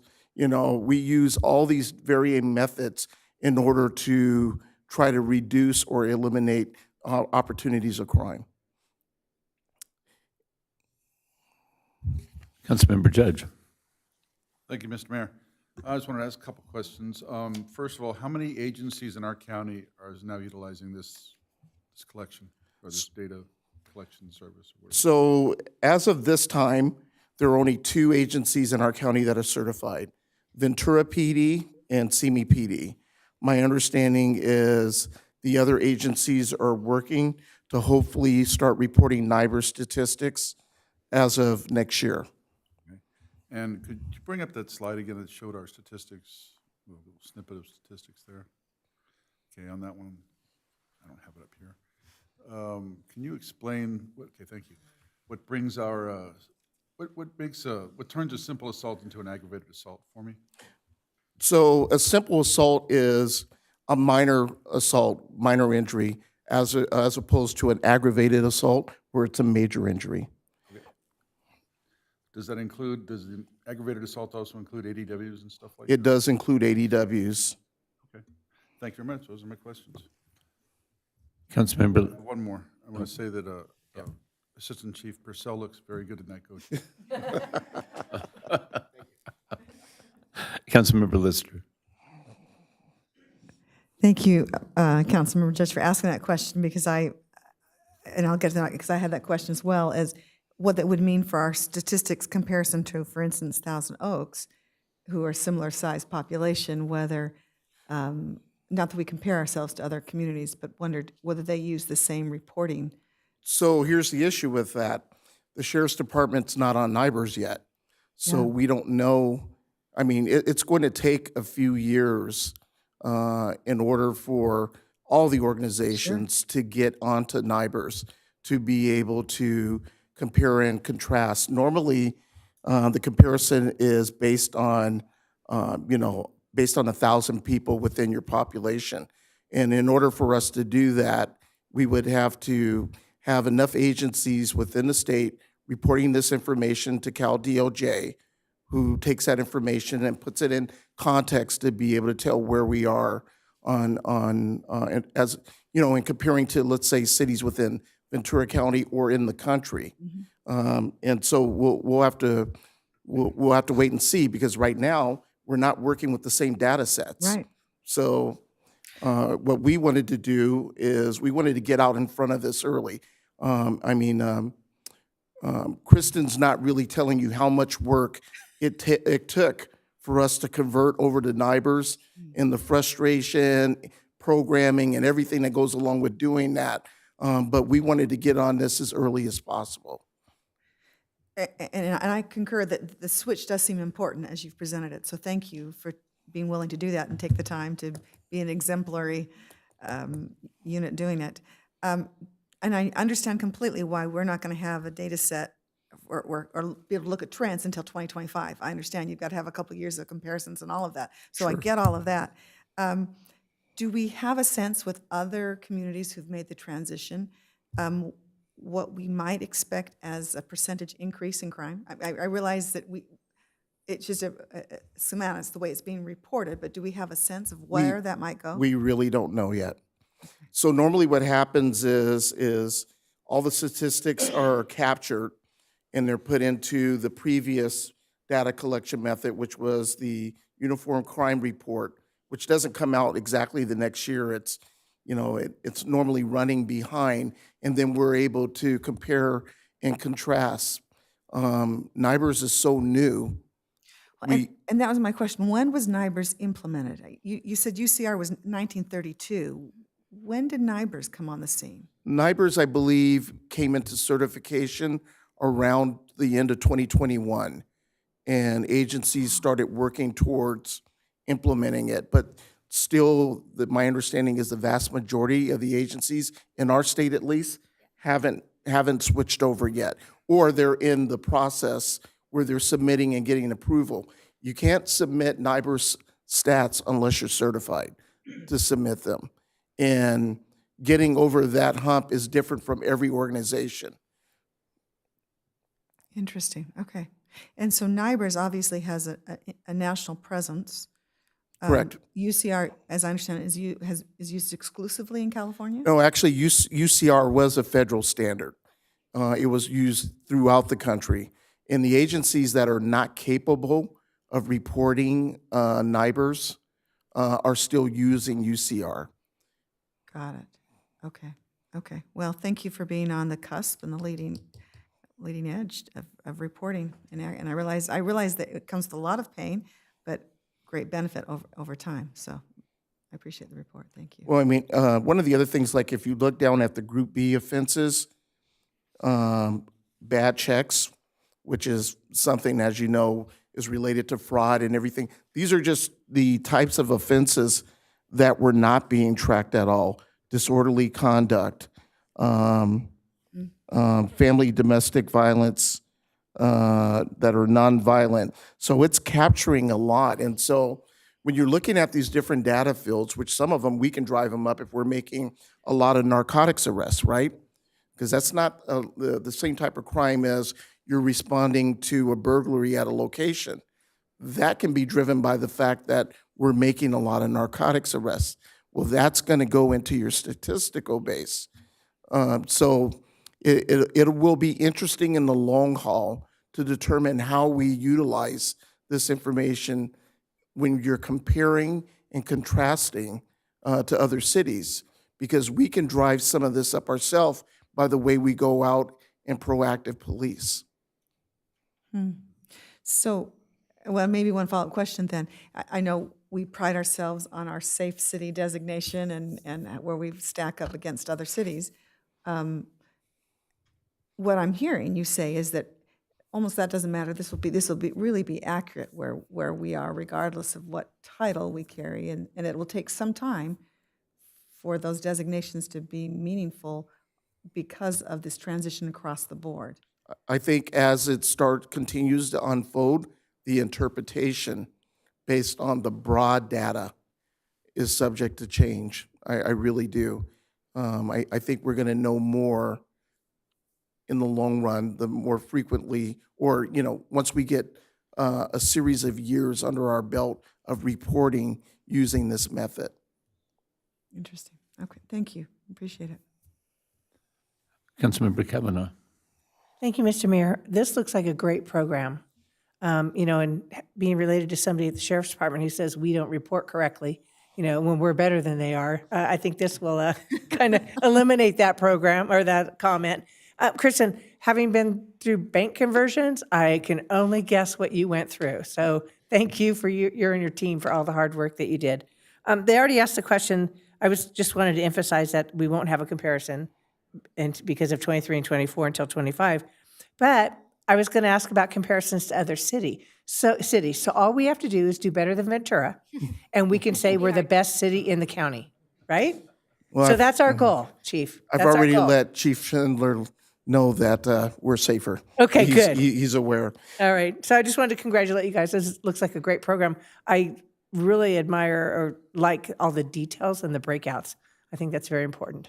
So thank you. Some of the cities are reporting this a little bit differently, and what they're doing is on the report, I won't call out the city, if they have a null, a zero in an area, they're just eliminating it from the report. We think it's better that we let the public know all the potential areas, even if there's zeros that are out there, so that they can see what we're collecting in terms of data. Oh, I agree. I was looking at the zeros going, yay, so I think that was a very good decision. Thank you. Mayor Pro Tem Rhodes. Thank you, Mr. Mayor. Kristen, thank you for the report. Well done. I have a transitional question, both for you who have to report up and then for rank and file who have to get the data in. It looked like 3 months of data gathering. How long did it take for the training to get where your staff could report up? We're actually very lucky that the RMS vendor that we use, Versaterm, it's set up to report NIBRs. So we've essentially been tracking NIBRs data since we implemented in 2008. So it actually wasn't as painful for us as it was for other agencies that are having to change their whole reporting philosophy. That includes training for the officers throughout the entire agency. So our transition was a lot smoother than most agencies, hence why we were able to come out the door with a 0% error rate. So it wasn't that bad because we've always been tracking this data. Now, California, as we know, is extra, and we have extra categories that NIBRs doesn't have. We have CYBRs is actually what we report, which is California Instant-Based Reporting. So of all the crime types, location types, relationship types that NIBRs has, California has even more.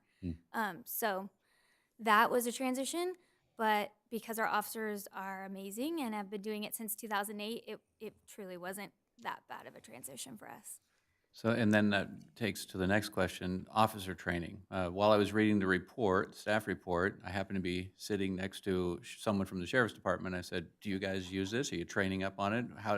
How easy is it to do? If you're out in the field, does this take you a whole bunch of time to try and figure it out? What have you been finding as the willingness for adoption and the capability of adoption from people out there reporting, officers reporting? Well, I haven't heard any pushback on it. Keep in mind that we were the first agency in this region to go on Versaterm. So our officers have been used to this, if you would, advanced records management system for some time. And so when we had to introduce, without getting too far in the weeds, some of the differences in the way that we categorize offenses and we link relationships, the muscle memory in terms of in the brain isn't a hard pivot for us because we've been using the system for so long. We were fortunate years ago to get into Versaterm with Anaheim PD, Fullerton PD, and some of the other pilot agencies, if you would, within California. So our officers, it's just part of the culture. We teach them it from the time that they're hired. So when we have to make these transitions based on whether it be federal or state criteria, it's kind of the training inoculation, if you would, is already there. So if you've been using Versaterm for so long, is this data that you're going to be getting, is it going to be still more granular than you have been getting? And then my big question for you as chief is, what's the biggest anticipation of what you're going to be able to do with this extra data? So hopefully what we're going to be able to do is we're going to do better data analysis. When I have crime control meetings with my commanders and assistant chiefs, it's going to allow us to make pivots in terms of how we're using resources like the special enforcement team or how we're directing detectives. You know, part of crime control is us looking at trends and making pivots. And so what we're going to do is try to use the data to get better, if you would, and to be more responsive and to be able to define when there's a problem earlier. Part of the issue is if you look on up here on that slide that's up there, like you'll see one of the things that I caught immediately is under Group B, it says other incidents, and that's a huge number there. Well, those are incident reports. Those could be response to mental health consumers. Yeah, accident reports, tow They could reports, be missing accident persons. reports. And so that's why we're curious to see, because we don't get to make the choice, how state DOJ and how the feds, how they're going to interpret it, right? Because some of those reports are just mere documentation. So, you know, again, trying to analyze the data and use it to do some predictive analysis for comprehensive policing. Thank you for that. And then just one final comment. Until Moore Park's up on it, we're the safest city. Well, thanks for the report. I'm already familiar with both reporting things, and I just wanted to clarify a couple of things, Rocky, in regards to additional work in the process of filling out the reports. Well, it doesn't really matter because for most officers, filling out the reports is their favorite part of the job, right, Jay? But in regards to the transition to the new system, obviously the concern as far as the community is, it's going to show more numbers, but that's not because there's more crime. It's reporting more incidents. And even more so than that, reporting something like drug arrests is a product of good policing, not more drugs. Correct. So it's how you interpret it. You have to understand that. Right, and it's important for people to understand there's certain things that we can't do with the data, right? Here's a perfect example. A lot of times, relationship issues, domestic violence, or issues in the home, where we're reactive on that. We don't have the ability to get out and proactively deal with those issues. Certainly we can if we're there on a call where there's a disturbance and there isn't an issue where someone has committed a crime. But if that event perpetuates and then ultimately that there's some kind of violent crime that occurs, we're not in control of that data. And ultimately, that's going to impact, even though it's a love and relationship issue, if you would, but that's going to impact the statistics. So does that make the city unsafe? Those are the variances that we're going to have to evaluate as we work through this. Yeah, because like I mentioned with the drugs, I mean, DUI arrests. Could that be more drunk drivers? Could it be more police? Right. You know, so you have to be careful in analyzing that. Anyways, thank you. Thank you. Thank you for not scaring Mrs. Ostertag. She did good. You're welcome back anytime. You don't have to bring the chief.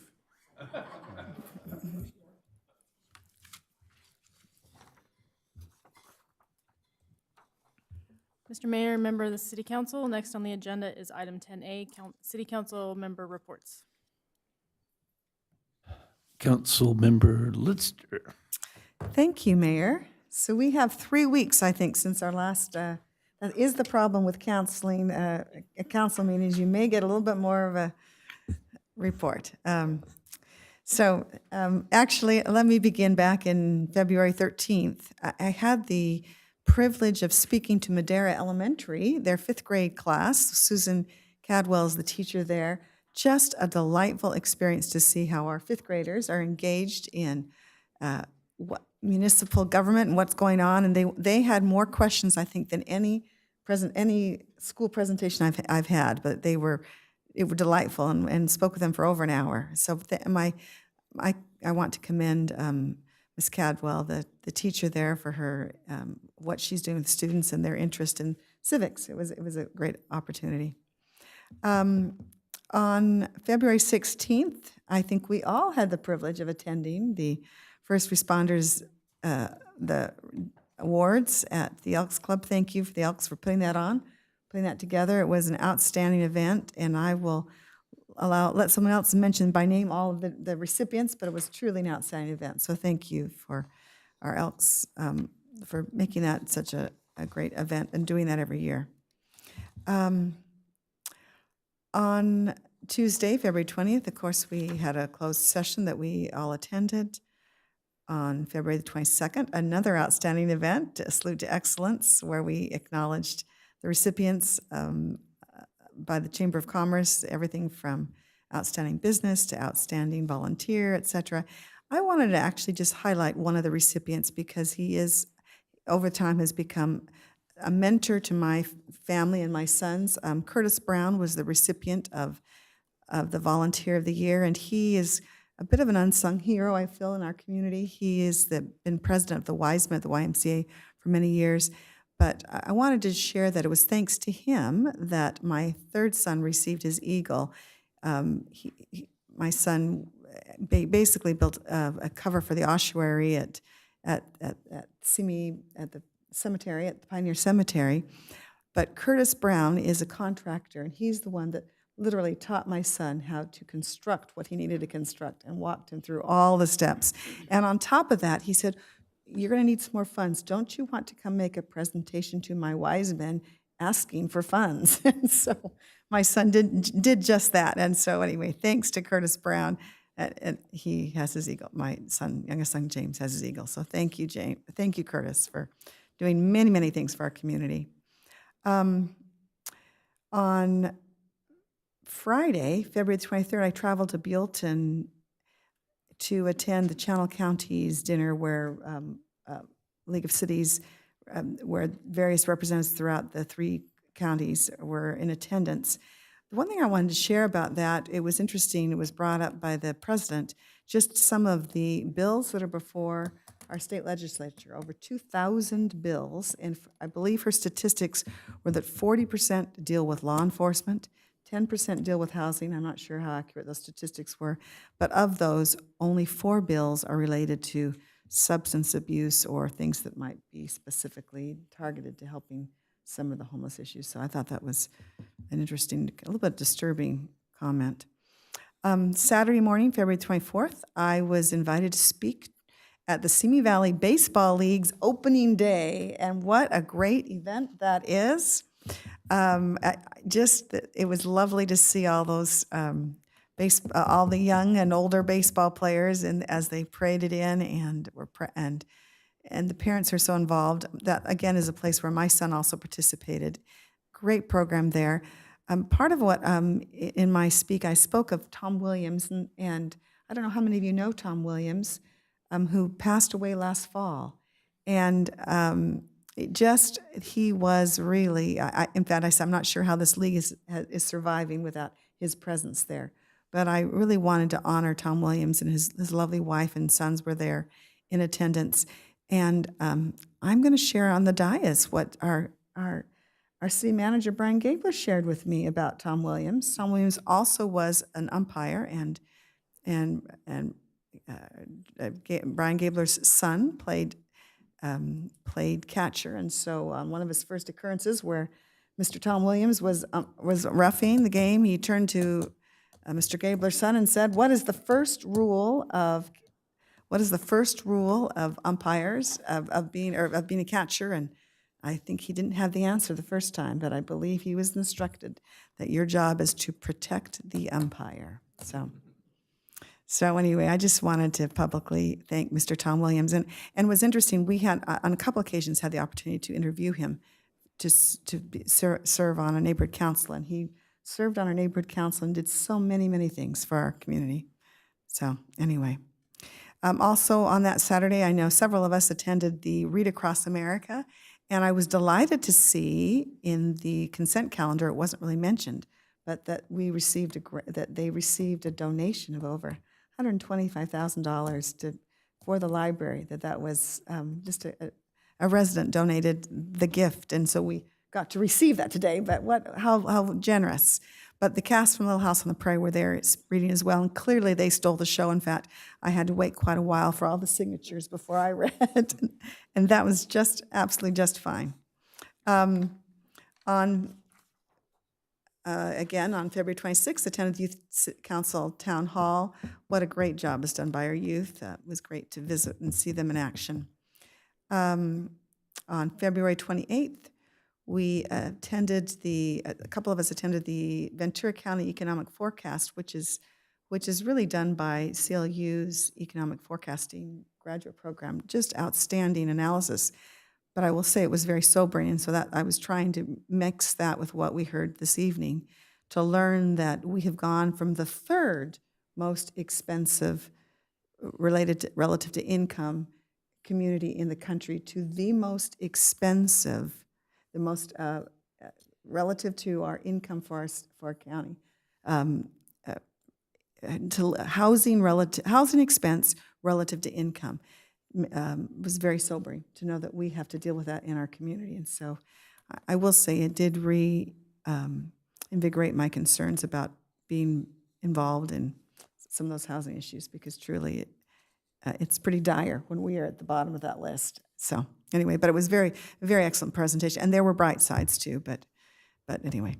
February 29th, attend the Live Your Dream Award, where some outstanding Seroptimist recipients received assistance with their women for their schooling, and that was a lovely program. And just great things happening in our community, and it was an honor to be attending many of them. So that concludes my report. Thank you. Councilmember Kavanaugh. Thank you, Mr. Mayor. I'll keep it short because a lot of it's just repeats. February 16th, I also attended the First Responders of the Year Awards. Thank you to the Elks. They always do a great job. And I will, say the Simi Valley Police Officer of the Year was Sergeant Danny Frades, who we had here a month or two ago accepting the award. So I don't remember the names of any of the other guys, but good luck to all of you, and thank you for all you do. Thursday, February 22nd, I also attended the Salute to Excellence dinner. The Chamber did a great job this year.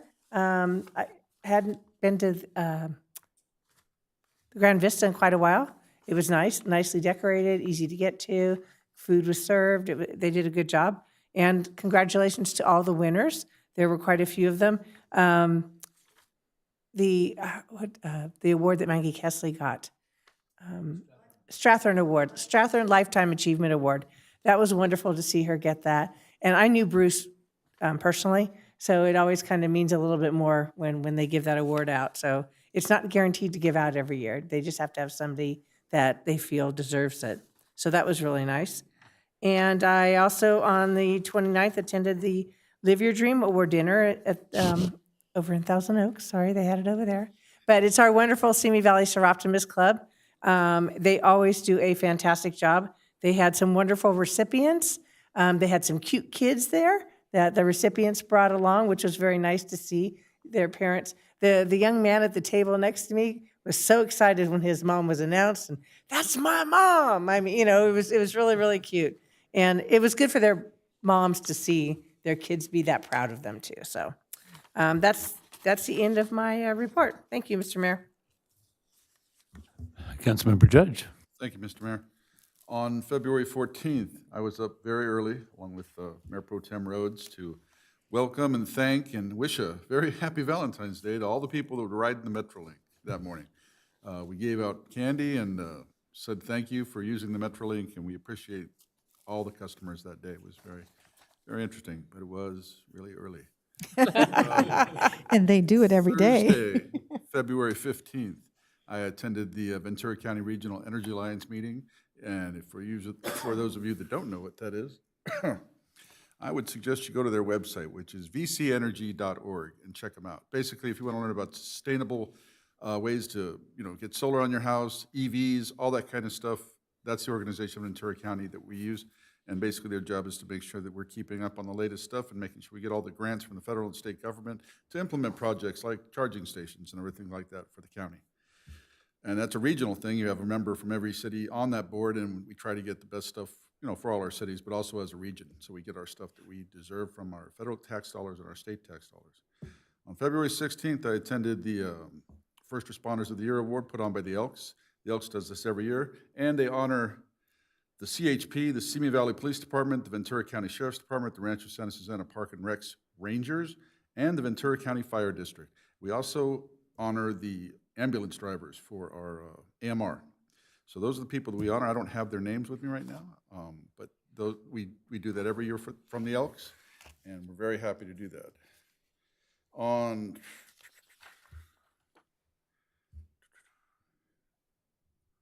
quick here. February 22nd, I also attended the Salute to Excellence dinner. I wanted to say one quick thing about one of the people that were honored there at that dinner by the city and by the Chamber of Commerce, which was Scott Tignack. He works for Waste Management, and he is now, or we call it WM now, I'm sorry. We don't call it a dump, it's a landfill. And he was honored because he has done so much work here for the city of Simi Valley. He was instrumental with him and Mike Smith in putting together the deal the city got when WM expanded their landfill and gave us the money that we give away to a lot of charities every year, our police training range. They did so much for our city, it's hard to list it all, it just is. When you see the street swiper coming by your house and you've parked in its way, Waste Management's paying for that, just to let you know. On Saturday, I'm sorry I was not able to make Reach Across America because I have new duties for the next year, so I'm going to be doing a lot of missing of the events I can get away with. And on Monday, February 26th, I did attend, along with almost everybody except Edie, because she has a real job, the Youth Council Town Hall, which was great. Like I said earlier, great job. The Youth Council did the question and answer thing was very, very informative. And it was great having lunch with those members of our Youth Council. Always outstanding to be around them. On Thursday, February 29th, I attended the Live Your Dream Award put on by the Seropolis Simi Valley. Always appreciative when they give that money away to those very deserving single mothers and the people trying to scrape by with, better themselves and everything. It's always a great feeling to do that kind of stuff. And Friday, March 1st, I attended the VCTC meeting as a representative for the city. We're very concerned, again, with the money that's being clawed back by the state, and hopefully we're going to stop that. We did send a letter from the city to our state representatives and our governor asking that they not claw back the REAP funds and other things like that, because a lot of projects here in Ventura County have already been slated to go, but now we don't have the money for it. So they're all on hold, which is really irritating. And that's the end of my report. Mayor Pro Tem Rhodes. Thank you, Mr. Mayor. A lot of repeats on here. On Wednesday, February 14th, Valentine's Day, I did wake up early with Councilmember Judge and go down to Metrolink. Now, aside from us being up early, it's amazing how surprised people are when you say hello to them in the morning and they're not expecting it. And here, have some candy. As soon as they got over the old creepy part, they smiled, and we actually brought some joy to people. But it was a surprise to them as well as us. On Friday, February 16th, I also attended the First Responders the Year dinner at the Elks Lodge, and the awardees have been mentioned. Congratulations to all, and thank you very much for the Elks for putting that on. On Tuesday, February 20th, I attended a special closed session here at City Hall. Thursday, February 22nd, I had the opportunity to meet with a gentleman named Nick Burrow, who is with the group that represents KB Homes and Lennar in the Woodlands Development Project. They're sort of taking over, and as we sat across the table, we got to the fine point of let's just get it done, and that's their goal as well. And so hopefully we'll be seeing, he said possibly April, some stuff before us about their plans for finishing that project up there. Also that day, I attended the Salute to Excellence dinner, and thank you to the Chamber for putting that on and recognizing great people in our community. Saturday, February 24th, I also attended Read Across America, and contrary to your comment of the cast of Little House on the Prairie being the best, I humbled everyone with my rendition of Skippy John Jones in the Doghouse, and I would say that I got a standing ovation, but that would not be true, but I'm proud to say no kids left while I was reading. Let's see, Sunday, February 25th, the Simi Valley Girls Softball Opening Day. This is my second time attending as a representative of the city. And one thing I know about that is to keep your speech short. Right, the attention span of the youngins are there. They were just fabulous. The parade came out, and all their costumes and theme songs and throwing candy, and it's a hoot the whole time.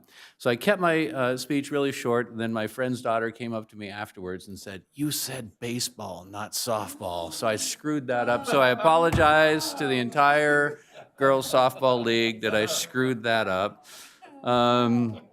And then Monday, February 26th, the Youth Town Hall at the Reagan Library was a fantastic event, already talked about here.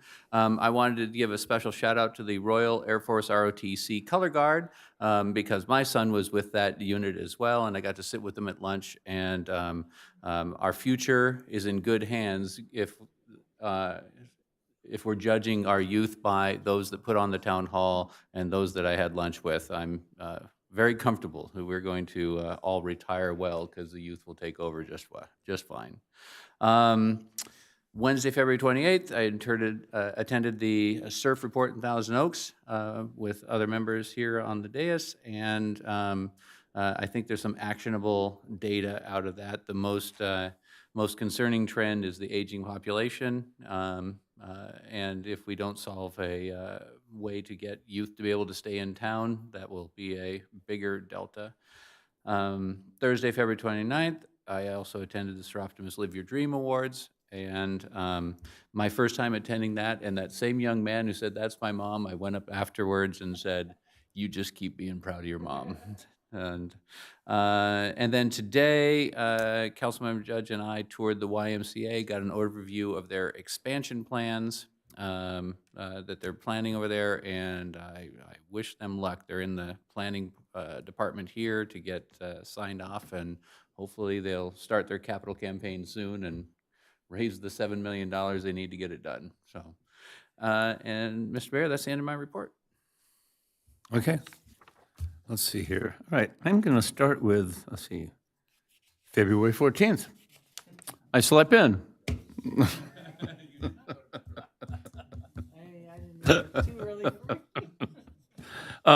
Friday, February 16th, I attended the first responder dinner at the Elks Lodge. I love the event. It's great seeing them and honoring them for the work that they do. In regards to the Elks, I'm looking forward to the 30th and going to the installation of our new exalted ruler, Mike Judge.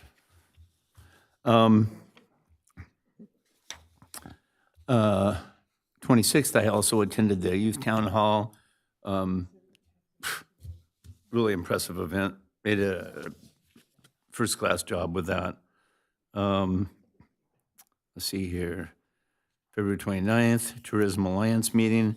So I'm kind of getting the insight into where they're headed with this stuff and what we can expect down the line, but I'm going to let them make the presentation. And then, of course, that night went to the Live Your Dream Award. Sir Optimus, amazing organization. and close to my heart because my late wife founded it. Wait, I think I missed a whole page here. I did. On Monday, February 19th, I spoke at the Charters of Freedom Monument groundbreaking at the Ronald Reagan Presidential Library. It's a new installation that's going in, and it's a really cool thing. It's, they tried to identify a location, first location in each of the 50 states to do this, and the Reagan Presidential Library was chosen. It's going to be a really cool thing.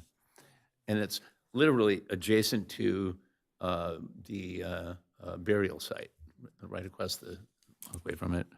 Let's see here. Closed session, that was nothing of any consequence. And then Saturday, attended the For the Troops dinner, which is always a great event, and that's all I have. At this time, I'm going to call for any future agenda items. Nothing, okay. And in that case, I am going to adjourn this meeting in memory of James Burton Ryan. Thank you of those who are still here for being here, and have a good evening. Lisa goes down.